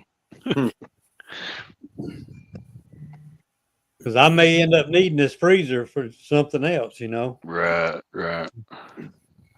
Yeah, like sweet corn. Well, I got another freezer for that. So you send me all you got. Mark's got some nice sweet corn coming up, don't you, Mark? It's coming up finally, my second go around. Yeah, I didn't know I was going to get 14 inches of rain the first time I planted it. Holy cow. But I replanted it, and it's coming up now. Well, that's crazy. 14 inches of rain, Mark? Yeah, like in a week there, you know. Jeez. It was Man, unreal. that's a flood. Yeah, it come a flood here. It did. Sure did. The rivers have come up around here twice. Not as much the Missouri River, but more local rivers have popped up twice and flooded, and some minor flooding here over the last month, I guess. Yeah, Mike Harris, he runs bees down in the Delta, and he sent his guys out to raise some bees up on blocks to get them up high enough to where they would get out of the water, wouldn't be in the water. So they went out there in a john boat out in the field, and they couldn't get back because the water was so swift. They were paddling as hard as they could, and they couldn't get back, and it carried them off in the woods. They wound up calling the rescue squad to come and get them. Oh, They come and got them in an airboat and hooked up to the boat that they're on, and they sunk that boat. Wound up having to tie that boat off to a tree, and to get them guys back in, it was a mess. Wow. That's how fast the water was coming up. It was awesome, man. He lost like 100 hives the first flood and well over 100 the second flood. Man. Trying to get them all up on high ground. Yeah. Mark, that must have been like a couple weeks before on my trip down to see you, because I know some of those highways coming through southern Illinois, right there at the tip of Kentucky, it seemed like that water was 6 inches from the edge of the road for miles and miles. Yeah. Almost to the bottom of the bridges, to where you couldn't even really tell what was river or what was field. Or Mike called me. He was supposed to come and get 100 sales from me. He's like, Mark, he said, there's no way I can come and get them sales. I need them, but I can't come and get them. I'm dealing with this flood. I'm like, look, I'll run them down there to you, you know. So I ran them down to him. But man, what a mess he's got down there. 1,500 hives in flood water. Can you imagine? That'll stress anybody out right there. The double-edged sword, I'm sure, being in all that rich river, forage and stuff like that for the bees. But then you got the danger of the high water. That's the thing about it down there. Most of them I know keep them on trailers. That way, all they got to do is run down there, hook to the trailer, and get gone. Mm-hmm. You know, but the nectar flow down there is so good, especially later in the year. It's worth it. You know, they make so much honey down there. It's been top secret for years, but it ain't no more. I knows it. You've done spilled the beans now. Everybody knows. I'm hauling the trailer load down there later this year. Well, you've got cotton, and you've got all the beans, you've got all the farmers, you've got all the spray, you've got a lot of things to contend with down there. But if you can survive it, you can make some money on honey. You know, hey, Joey, is there somebody in the background right now? I don't see nobody. He just texted me. I think JW wants on. JWW. I got a really important question for Joey. I don't see him nowhere. He's probably just pulling my leg. Is he on the wrong chat? I don't know. Hey, Go Joey, are ahead, you Brian. Matt, you see that? Yeah. He's texting Matt and I right now. That was funny. Joey, I want to know what your ruling is. Philip needs a ruling. A ruling? Yeah, That's Matt all knows that. what I'm talking about. A ruling on a swarm. Did you see his video this morning? I didn't get to watch it yet. I Yeah, saw it post, but I hadn't got to watch it yet. I'll save it till you watch it then. I think you just need to see it yourself before you make I a know ruling. I know he's ahead of me. Well, he had at one point caught 6.5 swarms, and we were inquiring about the half. And his Okay. video this morning explains the half, but he's looking for a ruling. I'll have to go watch it. I wish I'd have watched it now. Yeah, I didn't see it. He just posted today, Brian. Yeah, I think it was this morning. Oh yeah, I haven't watched it yet. Sometime today. Yeah, Mm-hmm. Oh, yeah, I saw it this morning. he's kind of having a year like Todd, where the swarms Yeah, are just he's- kind of falling in his lap. Yeah, that's awesome. Todd hit it lucky, man, from losing all them hives, and then all of a sudden all these swarms start coming in. Man, Mhm. that's just like a blessing. Oh, definitely. I'm gonna show y'all this right quick. This is what I've been watching all week.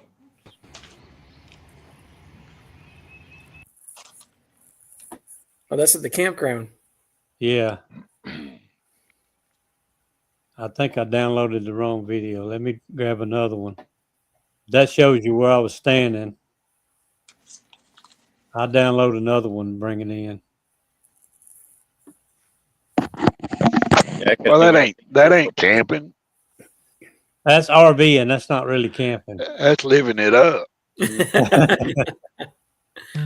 that thing's pretty comfortable there too. I can tell you that. Yeah. come back to that camp. That would be fun. Yeah. Did you catch any fish, Joey, while he's there? I didn't even fish. I seen Didn't. several people fishing, but I never have caught anything big there. There he is. I thought this was a beachhead. That could sound like a gardening course. Going on anyway. Well, There come he on in. is. We'll learn you That's something, sassy. JWW. Oh, Man, you're dressed up to the nines. Got your hair brushed, shaved, got a button-up shirt. tight shoe night. Yes, sir. Big Hey, Matt, celebration. next time he takes us out to dinner, that's what I want him to wear.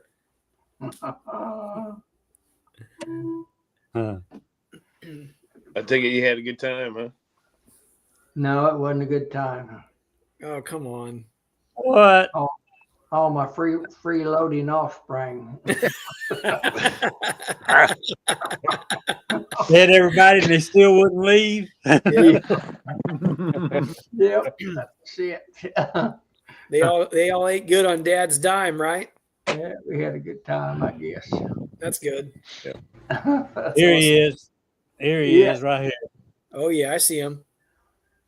That's at least an 8-footer out there. He's up there sunning on the bank, isn't he? He's looking directly at another RV in that direction. I think those people were feeding him. Yeah. That's a good way to get in trouble. Yep, it is. Can you kill them things down there, or is it season on them? They have seasons. It's usually around August, September, I think. Because I mean, if they were around here, people wouldn't. They wouldn't care whether there's a season on them or not. They'd be killing them. 30-day season on them in Louisiana, I think. Yeah. See his back come up? Mm-hmm. Yeah, that's an 8-footer all day long. Mhm. Well, that sure keep you from going skinny dipping, wouldn't it? You know, they won't bother you. Yeah, those people are feeding them or something. No wonder you've never caught a big fish there. Yeah, no Yeah, no doubt. guy's been eating them all. Nice pair of boots. Yeah, couple pair. Yes, sir. Get you some Cayman alligator skin boots. How are your bees doing, JW? I think they weren't flying much today, but just in general, you get good bloom your way. I think they're holding their own anyway. You know, this flows when it's decent. They're look to me like they're pretty stout. I've been formicking them, you know, so the ones that's stout enough, the ones that are next week, I'm gonna shoot the acid to. I'm trying to hold them back a little bit. I get a few more supers on. Mm-hmm. I don't have all my supers on yet, or Queenie scoops either. So Are they bringing honey up in the supers you have on? yeah, yep. I'm trying to leave one super for them for the bees. I always leave one on top of the. We broke some down into two single deeps, you know, and they're just now getting built back up. Some of them was, I went in to see if they got eggs yet. Some of them's got cells in them. I haven't bought them. It was 2 weeks yesterday, so I'm not going to touch them till next week. Those. I'm kind of holding on. I put honey boxes on top of some of mine, what I call thirds, because I go deeps on a lot of them. Yeah. They hadn't brought a lot up top yet. I don't know why. They must think they in Mike Berry's bee yard. Anything up. Maybe they're coming across there, and maybe his bees are coming over and stealing your nectar. Could be. I might sue him if I could pull that on me. I'd shoot him. How far are you from Mike's, Joey? About a 40-minute ride. Okay. That's like right at how far away Tom and I are. Yeah, it's not far. Did you get those swarm traps? You got them set, Matt? I have not picked them up from Tom yet. Well, heck, you guys. I know it. We talked about it today. Younger generation. Can't help nobody, can you, JW? All blow and no go. He actually, we tried a couple times. We just missed each other. So we're gonna get together here first part of the week. But yeah, that tree cavity hive is what I really wanted to put them out for, and they're still going strong. So they haven't swarmed as of yet for sure. But hey, listen, JW, Matt and I, we've been working really hard. By the time Matt and I wake up at noon or 1 o'clock, we're hitting it hard until dark. Okay. Yeah, yesterday I was up waxing frames at 5 a.m. and then as soon as my son was up for school, I was air nailing, stapling frames together to put that foundation in to put into boxes, and telescoping covers. I did that made 2 days prior. It's been slamming and jamming. I tell you what, it's full throttle right now for sure. Actually, it feels good just to have the honey supers on because I really don't want to get into those hives if I don't have to. Sounds to me like somebody wasn't quite prepared. Huh? Get a little bit too big too quick, did you, old buddy? Huh? I'm all caught up, right where I want to be. Good deal. I can see you're being hard at her. I'm gonna get off you. I'm gonna get off your butt. I know it. No, it is. It's a game I kind of play with myself just to see how organized I can stay at it. I guess so. Organized. Or yeah. So what's the fun organized in chaos? Organized. Hey, as long as you get them in a box, get a top on them, it'll be all right. It don't matter if it's a shoe box. Just put them in a box. They're all right. Till you get time to get something better. Yeah, these nuke pickups have me a little nervous. You know what I mean? To be honest, I've done my part. I've built them, and they're going to be great for the clients. And I just haven't done it before, so I'm just a little apprehensive about the whole pickup thing. The Tom, here in your window of opportunity to give people, so they're not tying up your entire day. I think is a great idea, because that was one thing too. Hi, Oh. Sandy. Hey. Matthew's boss is here. He is. She's been in the background labeling honey, taking notes. Yep. Got all my notes from today's meeting. See, Joey's chat, you learned some items here, buddy. Got a whole notebook. Nice. Hey, what are you going by now? The Honey Hustler or Yep, hustling honey. Hustling Honey? Yep. She found out you could change her name a couple times every so often on YouTube, so she takes advantage of switching it Yeah. up. Every 14 days. Keeping them guessing. Yeah, keep everyone fresh. Keeping Matt in line.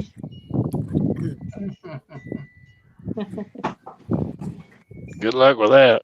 Yeah, I know, right? That's a full-time job in its own. Yeah, I'm over here killing the honey sales, and everybody's asking us to start shipping, and that's a new thing for Yeah. us. Brian, Yeah.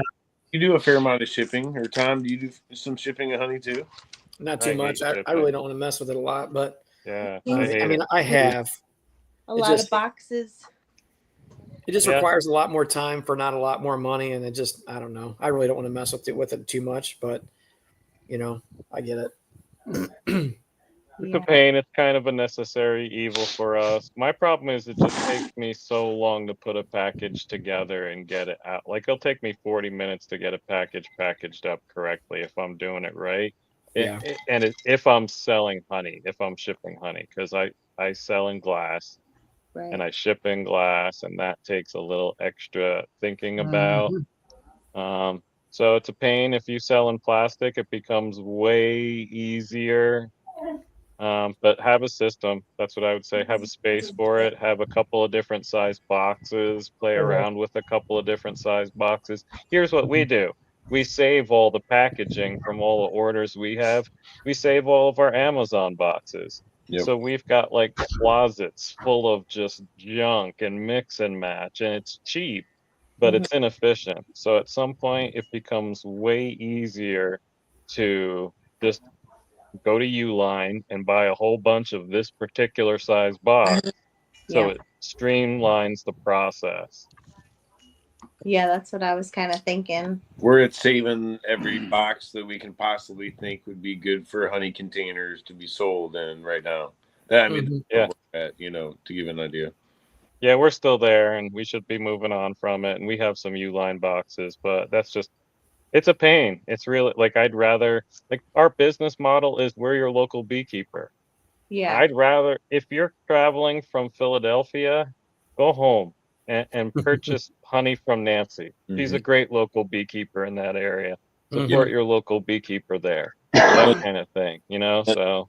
These in particular are just customers that have reached out to us asking us to ship it to them, not, that we're like trying to get that type of business, if that makes sense. It's Yeah, don't get me wrong. You can make money on it, and you definitely can. It's just something I don't enjoy doing so much. Yeah. And Yeah. no, I'm not looking forward to it. It's a whole thing. Yeah. I went to our local florist shop and tried to get them to consider selling our honey, and they're like trying to show me advice on how to make the website so we can ship, because that's when their business blew up, is when they started shipping. And yeah. Mm-hmm. Yeah, well, Carl made a comment. It was Carl's honey that I got in the mail that I was like, wow, man, plastic is nice to send in the mail. Because I opened up his package and it was like, it wasn't super, super protected like mine was, but it didn't have to be because it was in plastic. So, and everything got to me perfectly safe. I don't know. It's just a decision you have to make in your business. And that's why we just do so much shipping, is because we have our Shopify website and anyone can go on our website and order anything, right? Some people try to buy duck eggs and have us send it to like Georgia. And we're like, it says on our website, local delivery only or pickup. So not sending duck eggs to Georgia for you. Yeah. Yeah. They'll get there and they'll be scrambled. Yeah, imagine that packaging. It would smell. I would like to sell some of your honey though over here in St. Louis, so we do need to work out a deal. Oh yeah. I want to hustle all your honey. Give me one. Brian, you just muted yourself. No, somebody was like, because I guess I shared a post of my toast with some lemon cream, and they're like, we want to try that lemon cream. I'm like, oh, okay.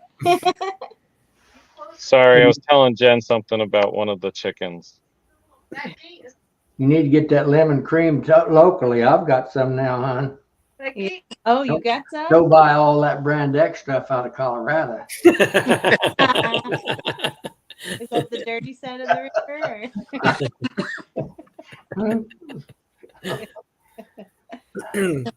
he went off to dinner and he got all sassy tonight. That's what happened. I'm all pumped up. Oh, pumped up. I thought this was a beach app, but it turned out to be kind of a gardening adventure and a little bit of everything. So I'm a little disappointed. You can teach us about cattle. I've taught y'all I know. Oh boy. I know a lot more about cattle than I do about honeybees. I found that out for sure. That pool noodle trick was nice, Todd. I did notice that. That was a nice little tip. What we try to do is like we were buying jars on Amazon and it came in these nice little packagings where it had the hex things that you could set them in, right? So we were saving those and we would cut them up and then we would kind of surround our hex jars in them. But then I was last year I was having problems getting those jars from Amazon. So I bought them from like Man Lake and you could tell the difference in the quality of the jars. It was more solid glass. It was just a better jar. Even when I was filling them on my speed fill, there was a different weight to them. So it Really? was filling, like when I went back and forth, it would kind of overflow one because of the weight difference. So my point is we don't have a bunch of that packaging left anymore, so I'm not sure what we're gonna do when we run out of it, because I do like the solid jars better than the Amazon jars. It's just a better quality jar. It's not gonna break as easily, so that's something we'll have to figure out once we get there. Well, believe it or not, Larimore, I made most of my money in the cattle business milking bulls, believe it or not. Selling semen.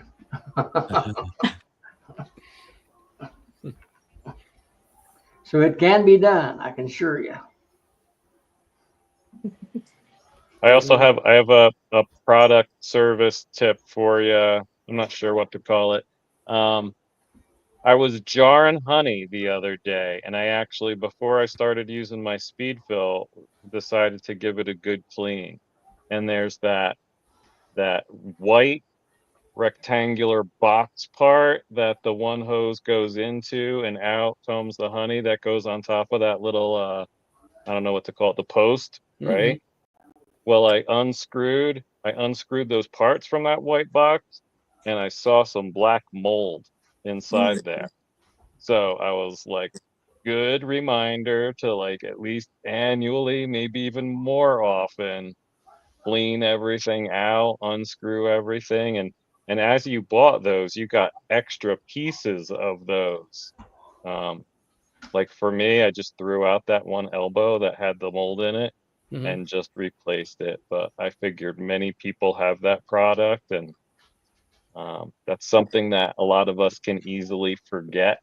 And I'm sure we don't want mold in our honey. Yeah. So. Yeah. Maybe that's the flavor cream honey I was going for. Did you hear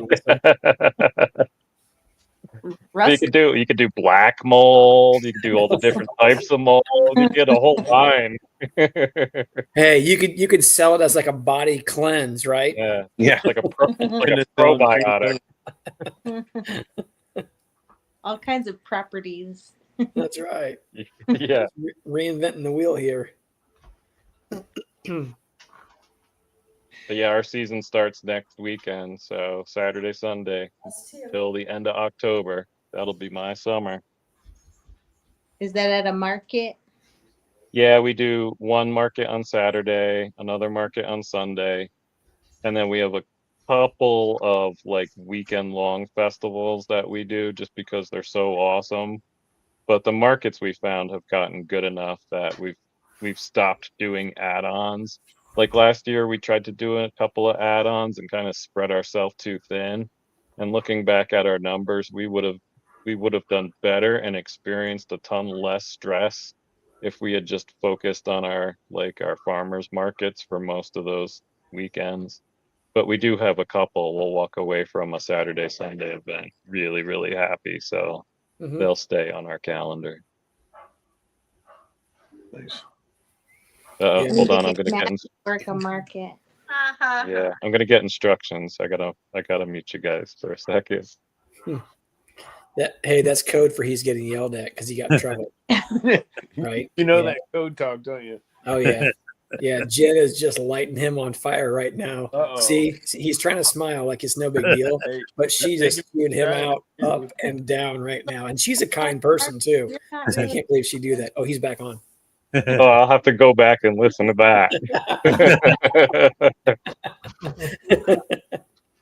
Hey, I was getting- Brian, how far are you from Calhan, if I'm saying that right? Calhan, Colorado? You know where that is? Say it No. again.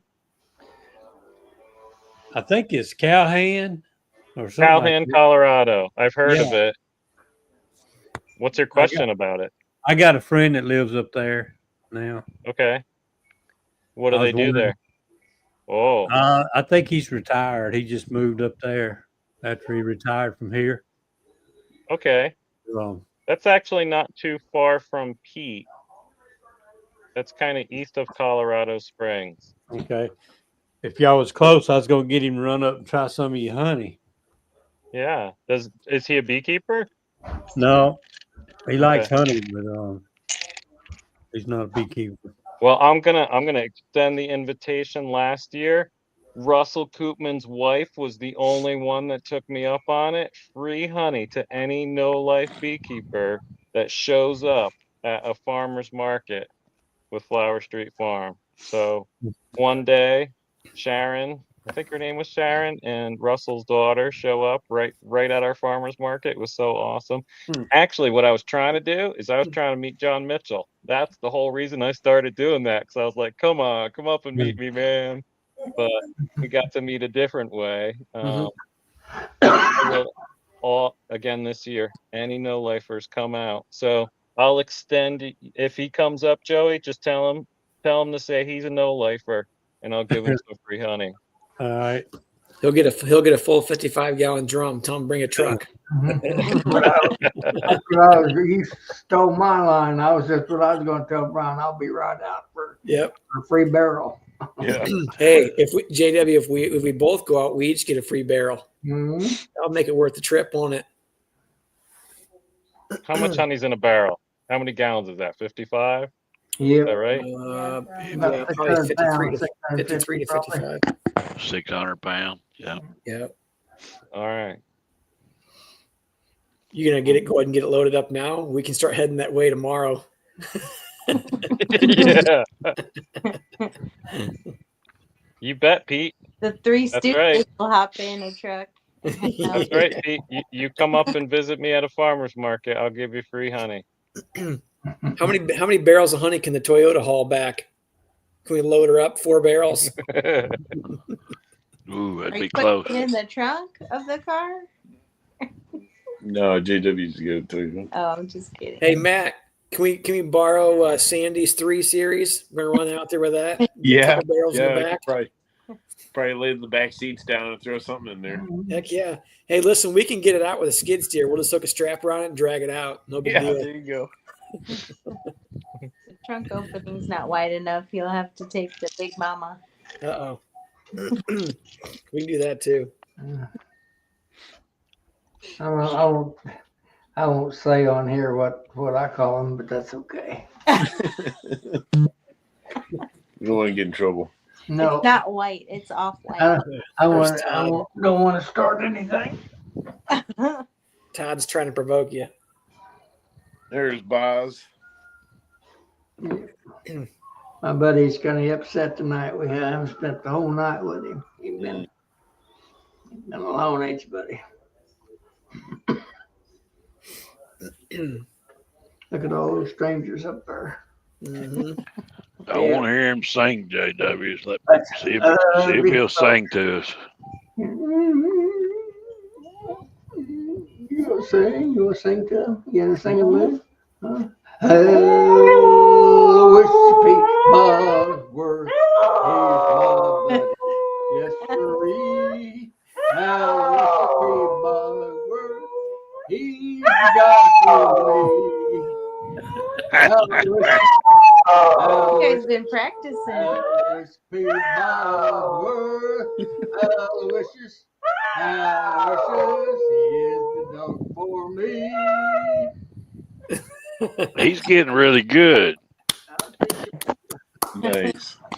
I give it a 10. You should 10. go on American Idol. 10. Yep. You boys didn't know I had a singing dog. He's getting really good, JW. You need to sign him up for American Idol. I'm telling you, man. Shoot. If he won an American Idol and won, imagine he'd be able to make his house payment a couple months in a row. Shoot. Be able to get it done. Good answer, DC. I don't know either. He sure likes to do it though on occasion.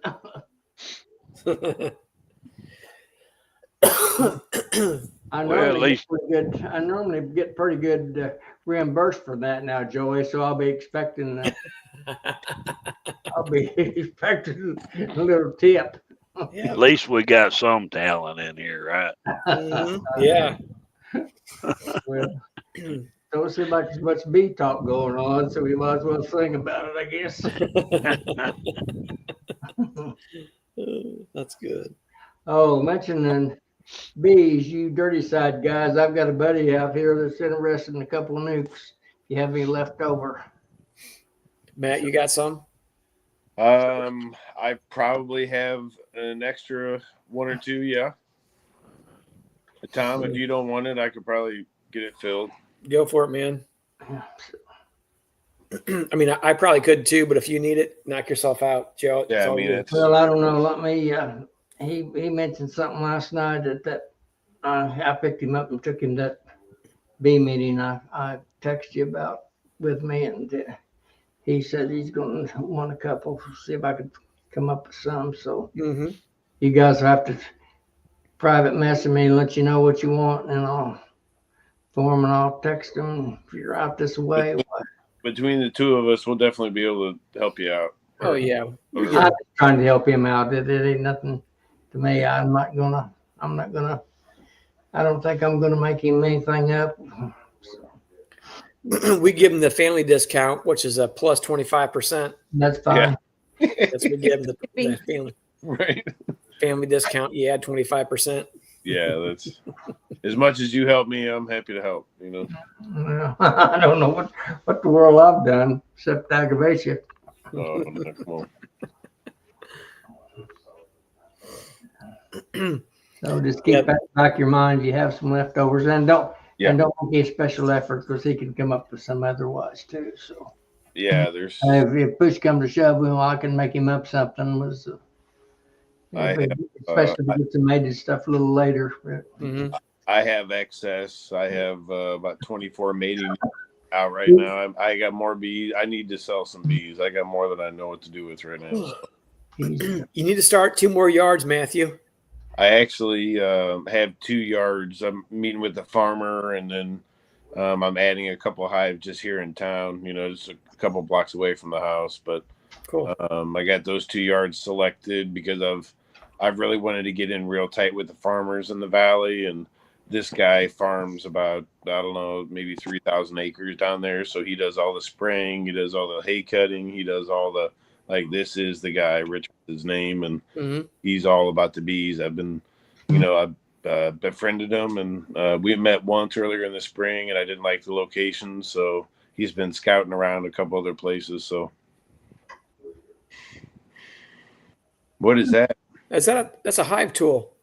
The new tool. Somebody made that up. Looks like the Grim Reaper. No kidding. What's that part for?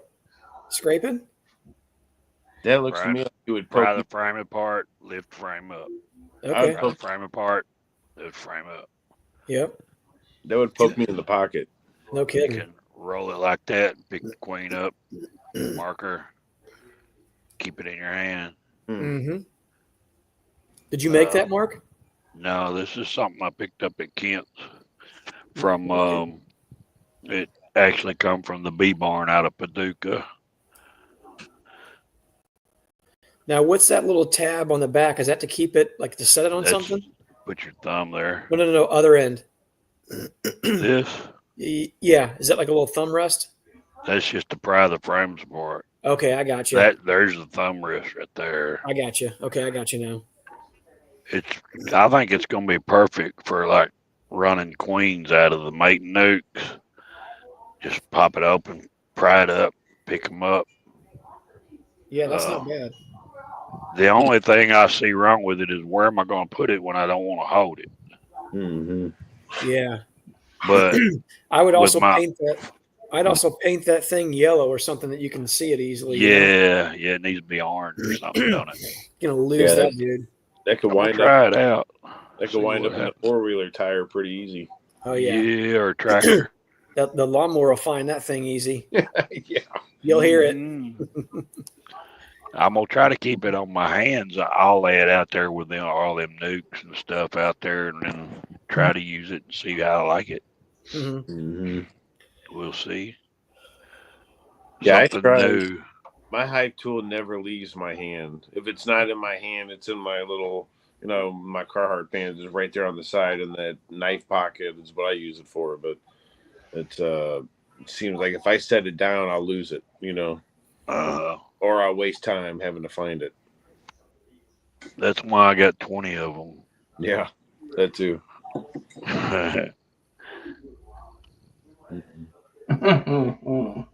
Joey, you're muted, buddy. I try to hold There you mine most of the time. Sometimes I lay it down on the hive, but I try to practice holding it. Mm-hmm. You can do just about everything you got to do is holding it. My problem is when I'm doing that, I walk off to the truck to get something and lay it on the tailgate. Yeah. And walk all the way back to the truck before I realize I laid it down. Yeah. First thing I do in the season is take 4 or 5 of them and just carry them out there to the bee yard and lay them on top of hives. That way I know I got one around somewhere. That and spray paint it green or orange. Where I can see them. Yeah. Mm-hmm. Real beekeepers carry them in your teeth. And you know right where they're at. Never had to lay them down. You still got both hands free to work with. Have you ever noticed, though, like on all the different videos you can watch, everyone uses that tool differently? Mm-hmm. Like sometimes it's repetitive to do the same, but sometimes you'll watch a video and be like, "Holy cow, that just looks so weird to me," or I don't know. It's just like sometimes it looks like it's really something that I should try, maybe, or sometimes I'll go in and pry every frame apart and then get to pulling one up, So it's just unique how everyone's got a little different way of doing it. Mm-hmm. Yeah, once you get used to a certain way or a certain direction, it's hard to go a different route, Yeah. Kind of a muscle memory thing, I suppose. Yeah, that's. Mm-hmm. Well, I'm like one of those- Robert Benny. I got the same one, had the same one in between losses. I usually refind it someplace, but I've got the same one. I got one favorite one. That's the one I try to use all the time. There comes that lever boy. I mean, Mr. Todd. Mr. Fraser. He's pretty facetious tonight, Todd. How you doing, old buddy? He's out there. I'm not too bad. How you guys doing? I've been listening all night. I was cooking and eating, so I heard everything that was said about me. So, So how many swarms did you get today then? none. It rained. It rained off and on all day. I have some cells out there. I've got to transfer into some nukes. So it'll be a double day. It'll be a double swarm day tomorrow then. Yeah. Probably. Todd, you need to get you one of them little small tents. Actually, you it's can set gonna be over the nice. hive and transfer them. Yeah. Yeah. Yeah, I could do that. It's actually going to be 90. I think it's supposed to be 91 on Wednesday and Thursday, or Thursday and Friday. And today it was 57. So, and rainy. Wow. There was a couple days here this past week where it got up into the 80s and probably mid 80s, and humid enough to where I was sweating. I had to have a couple shirts that day, type thing. I'm not ready for all that. Yeah, Right after that rain is when they swarm. Yeah. So I'm figuring probably Tuesday or something, I'll probably be a little busy. Yeah. Todd, how far away are those hives where you had mentioned like people were leaving back behind in almonds, and are they close to your yards at all, or are they? No. They're probably about 2 or 3 miles away in a separate direction. And the hives, mine are 2-3 miles the other direction. So they're out of flight range. They might be in flight range right here, but not at the farm. Mm-hmm. But is there a fair amount of I guess we would call them bee trees or feral forested areas to where they have a good population, you feel like? Yeah, I don't know. That's that's kind of hard to figure out. Mm-hmm. There's not right in this immediate area. There isn't a thick forest. It's not like Missouri and stuff. Sure. Up in the foothills in the Sierras, they've got spotty oaks and stuff like that up there. And around here, there's some oaks here and there, but it's just flat land. Yeah, basically. So I'm just imagining like total agricultural. No virgin trees anywhere in sight type. Yeah. That may be wrong, but a couple here and there, but that's it. And the oak trees that are around here have tons of feral colonies in them. So I think that's what's spitting out swarms that I'm catching. So Matt, when we got those tornadoes, what was that? I don't know, 3 weeks ago, month ago, I guess, or whatever. Yeah. So that one tornado that moved across our area, most people know the name Purina Farms. That's pretty well known across, probably a couple continents. But so the Purina Farms, that's less than a mile from our house, that tore right through the center of that place and really destroyed a lot of buildings and stuff like that. Well, a friend of mine, actually, that we just moved bees over to they have a 400-acre property with him and his family over there. We went out and he told me, he said, hey, there's a large oak tree that's out there, tore the whole top of this thing out. There's bees in it. And he goes, could you come over and help me? He actually has the contract with Purina Farms to clean it all up, clean up all the buildings, debris, all the down branches, trees, and all that stuff. They're bringing in a huge tub grinder after they get everything in central locations, and they're going to tub grind everything. But anyway, he said, so I went out and looked at it the other day. It's 12, 13 feet up, and this 2-part tree that goes up, and each side's probably, I don't even know, better than 36 inches around. It's pretty big. And you can see where they're going in and out up top. So I guess they're going to take a huge excavator over there, saw it, and then they're going to take the rest of the top out of it first, and then bring it down, and then they're going to the guys there is going to saw it up for me and open it up, and then we're just going to hopefully it'll be a little bit of a mess because there's no easy way to do it. Yeah. Try to do our best to get those bees out of it, but I don't know. I can imagine the cavity in there's probably a pretty decent size looking at the size of this tree. So we'll see how it works out. I don't think we're going to do it. I told them I wouldn't be able to make any time for a week or two, so we're going to hit it here before too long. But they have a lot of cleanup to do over there at that place. Been working nonstop over there. So they do all the dog competitions. Yeah, they have a bunch of dog competitions over there and dog training, stuff like that. But they also do a lot of different studies over there with everything from minerals and stuff like that. They put in the plants for feed and all kinds of stuff, because it was an odd situation. They run a lot of horses out there, and they have 2 fences, and believe it or not, this tree is actually on a neighboring property, but Purina is actually paying to take it down because they're concerned that it'll come down anyway. And before they go putting all their fencing back up, they don't want it destroyed. There's probably 15 feet in between the neighboring fence and theirs because they said that they can't have the horses touching other You have to other say the livestock. opening for, yeah.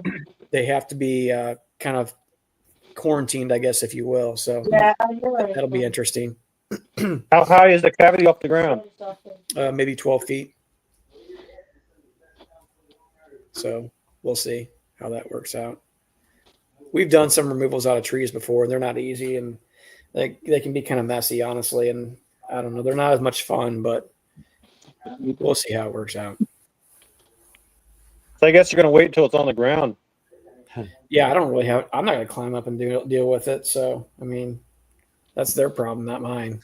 I don't need any freebies, you know? Mm-hmm. So one of those log extractions I did from a bee tree that came down in the storm really was helped out because the log was rotten enough to where I was actually able to put my foot in it and pull it in half perfectly. It was just like textbook type thing. But another one was solid and it still is solid, you know, so there's no way to get those bees out unless you were to bee go them on the bottom and run them out the top or something, blow smoke in them or do something. Yeah. Mark, if you can get that cat to sing, you'll really have something. Hey, you want to sing for him, baby? Come on. Meow. Kiki. No, he ain't interested. Yep. So where are these people from? Mark, do you have a $25,000 mule on property there? No mules. I got some half horses though. By the way, that's not a mule, Mr. Prater. Well, no, I'm going opposite of your donkey. That's a jack. Red donkey. Oh, okay. Hey, JW, when did you get a windmill? I've got one. Is that for real? Yeah. I've rode them mules though back in the day, coon hunting. I've rode a bunch of them. We used to lay our jackets over the fence and let them jump the fence. Yeah. I had one you could jump, or I used to coon hunt on. You could jump him right up the back of an open pickup, believe it or not, and he'd ride there just like a dog going down or something. Yeah, I've seen them do that too, JW. Yeah, I used to coon hunt with a guy. I had a couple of them. We'd go out and ride them things down in the river bottoms, get on them trails and go for miles, chasing them old coon hounds. Now, aren't they a mule a cross between a donkey and a horse? Yep. Yeah. That means you got to start over every time you get one. Yep, they're true mules are they won't breed. You know, you can't breed a mule to a mule and get another mule. They're sterile. They're bred to quarter horses, aren't they, JW? Oh, anything. Any kind of horse. Yeah, a good gate. I'd rather have a good gated mule, you know, to ride through the country on. You know, they're a lot smoother. Them we rode on were short. They weren't very tall. You had like a pony?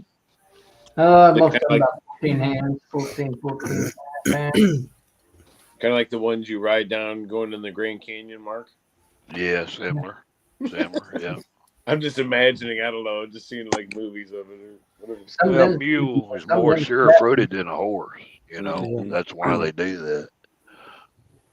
You know what, them things, I've been through them barns out there, you know, and them mules get the absolute best of care. They really do. You can eat off the floor in them places. Not like the Farina Clydesdales, seriously. Out there. I'll go get one if you want. I'll go get one if you want. Yeah, you want one? JW, do you still have one of those? Do you still have one of those gooses that you had, like what was on Willy Wonka and the Chocolate Factory, laying big old eggs for you? I don't think so. Hey, Todd, if I find that, it'll be back at my house. I can promise you that.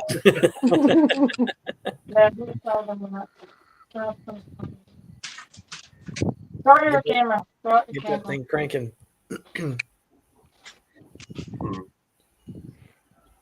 You are, Timmy. I'm not worried about you. Hey, I think JW hijacked this conversation. It was supposed to be about bees and gardening Yeah. and such, and then he took it somewhere else. Now it's about mules. JW, them mules he had, he could make them lay down on the ground, and then you get on them, and then they get back up. Yeah. I thought that was amazing. Not too many of them would do that. No, I never had one to do that. I've had a couple of horses that, that you could break to do that. Yeah. Yeah. I mean, overall, like DC said there in the chat, they're smarter than a horse. A horse will drag you off, walk right underneath it, a limb on a tree or something if you're out there in the night. Yeah. He'll go around it, Oh, crap. Well, he rode these mules about near every night coon hunting, so they were well mannered, well trained.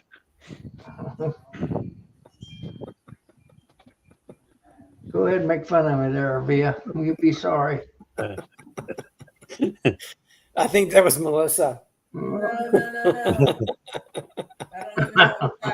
Oh, knock it off. He's my friend. Just leave him alone, okay? Jeez, for crying out loud. Have you gotten any mated queens started yet, Mark? I seen my first mated one the other day, JW. I hadn't plucked none out yet. I'm letting them lay a little bit. Then I may pluck some out Tuesday. Yeah. Probably. But yeah, they're just now starting. All that rain ain't the best mating weather in the world, I wouldn't think. So.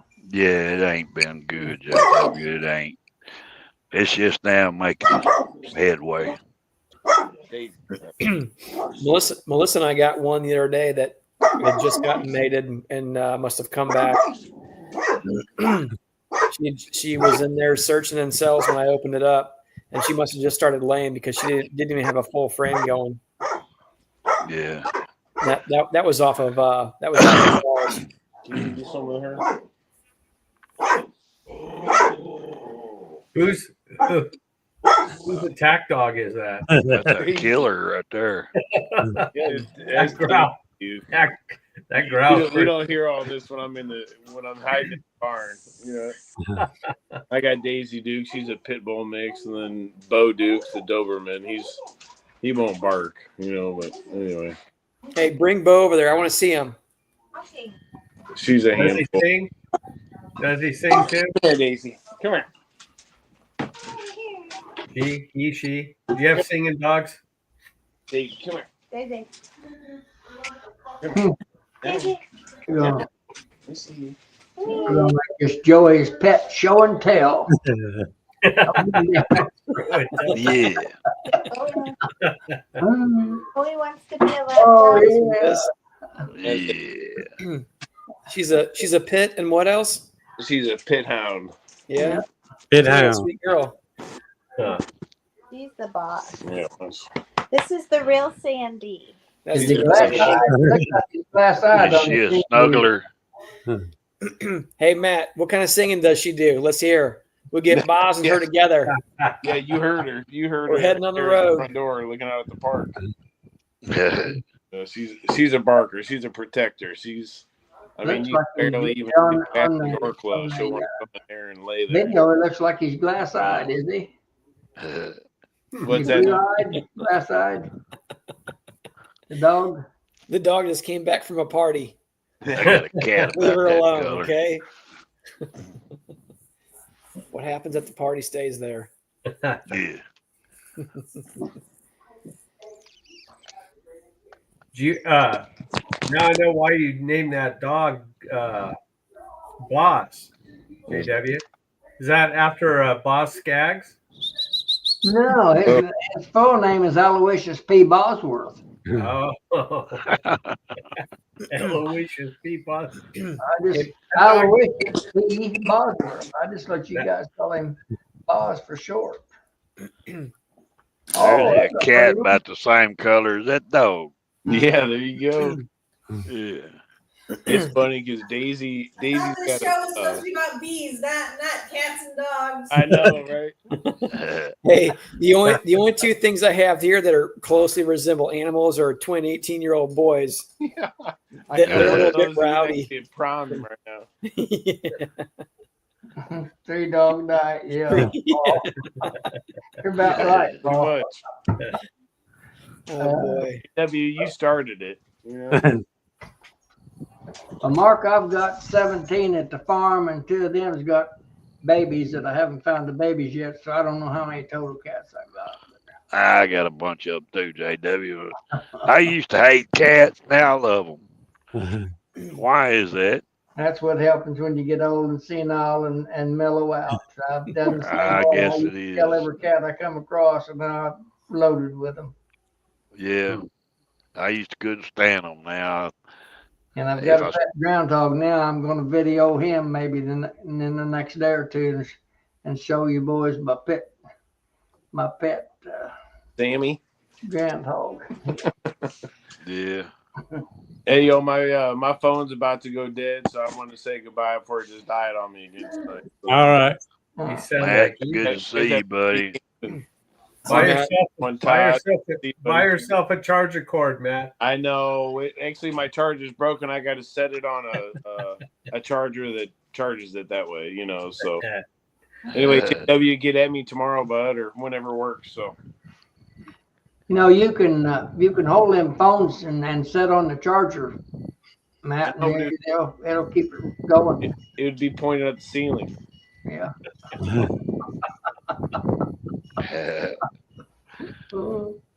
Matt, don't work too hard now. I won't. You guys, please be all right.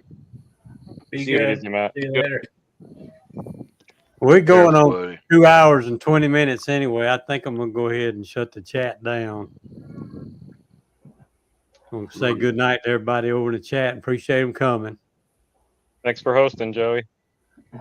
Thanks, We had everybody. to do it. Enjoyed it, Joey. Appreciate it. All right. It was fun. Good night, everybody. See Good ya. night. Dude, look at that finger waver.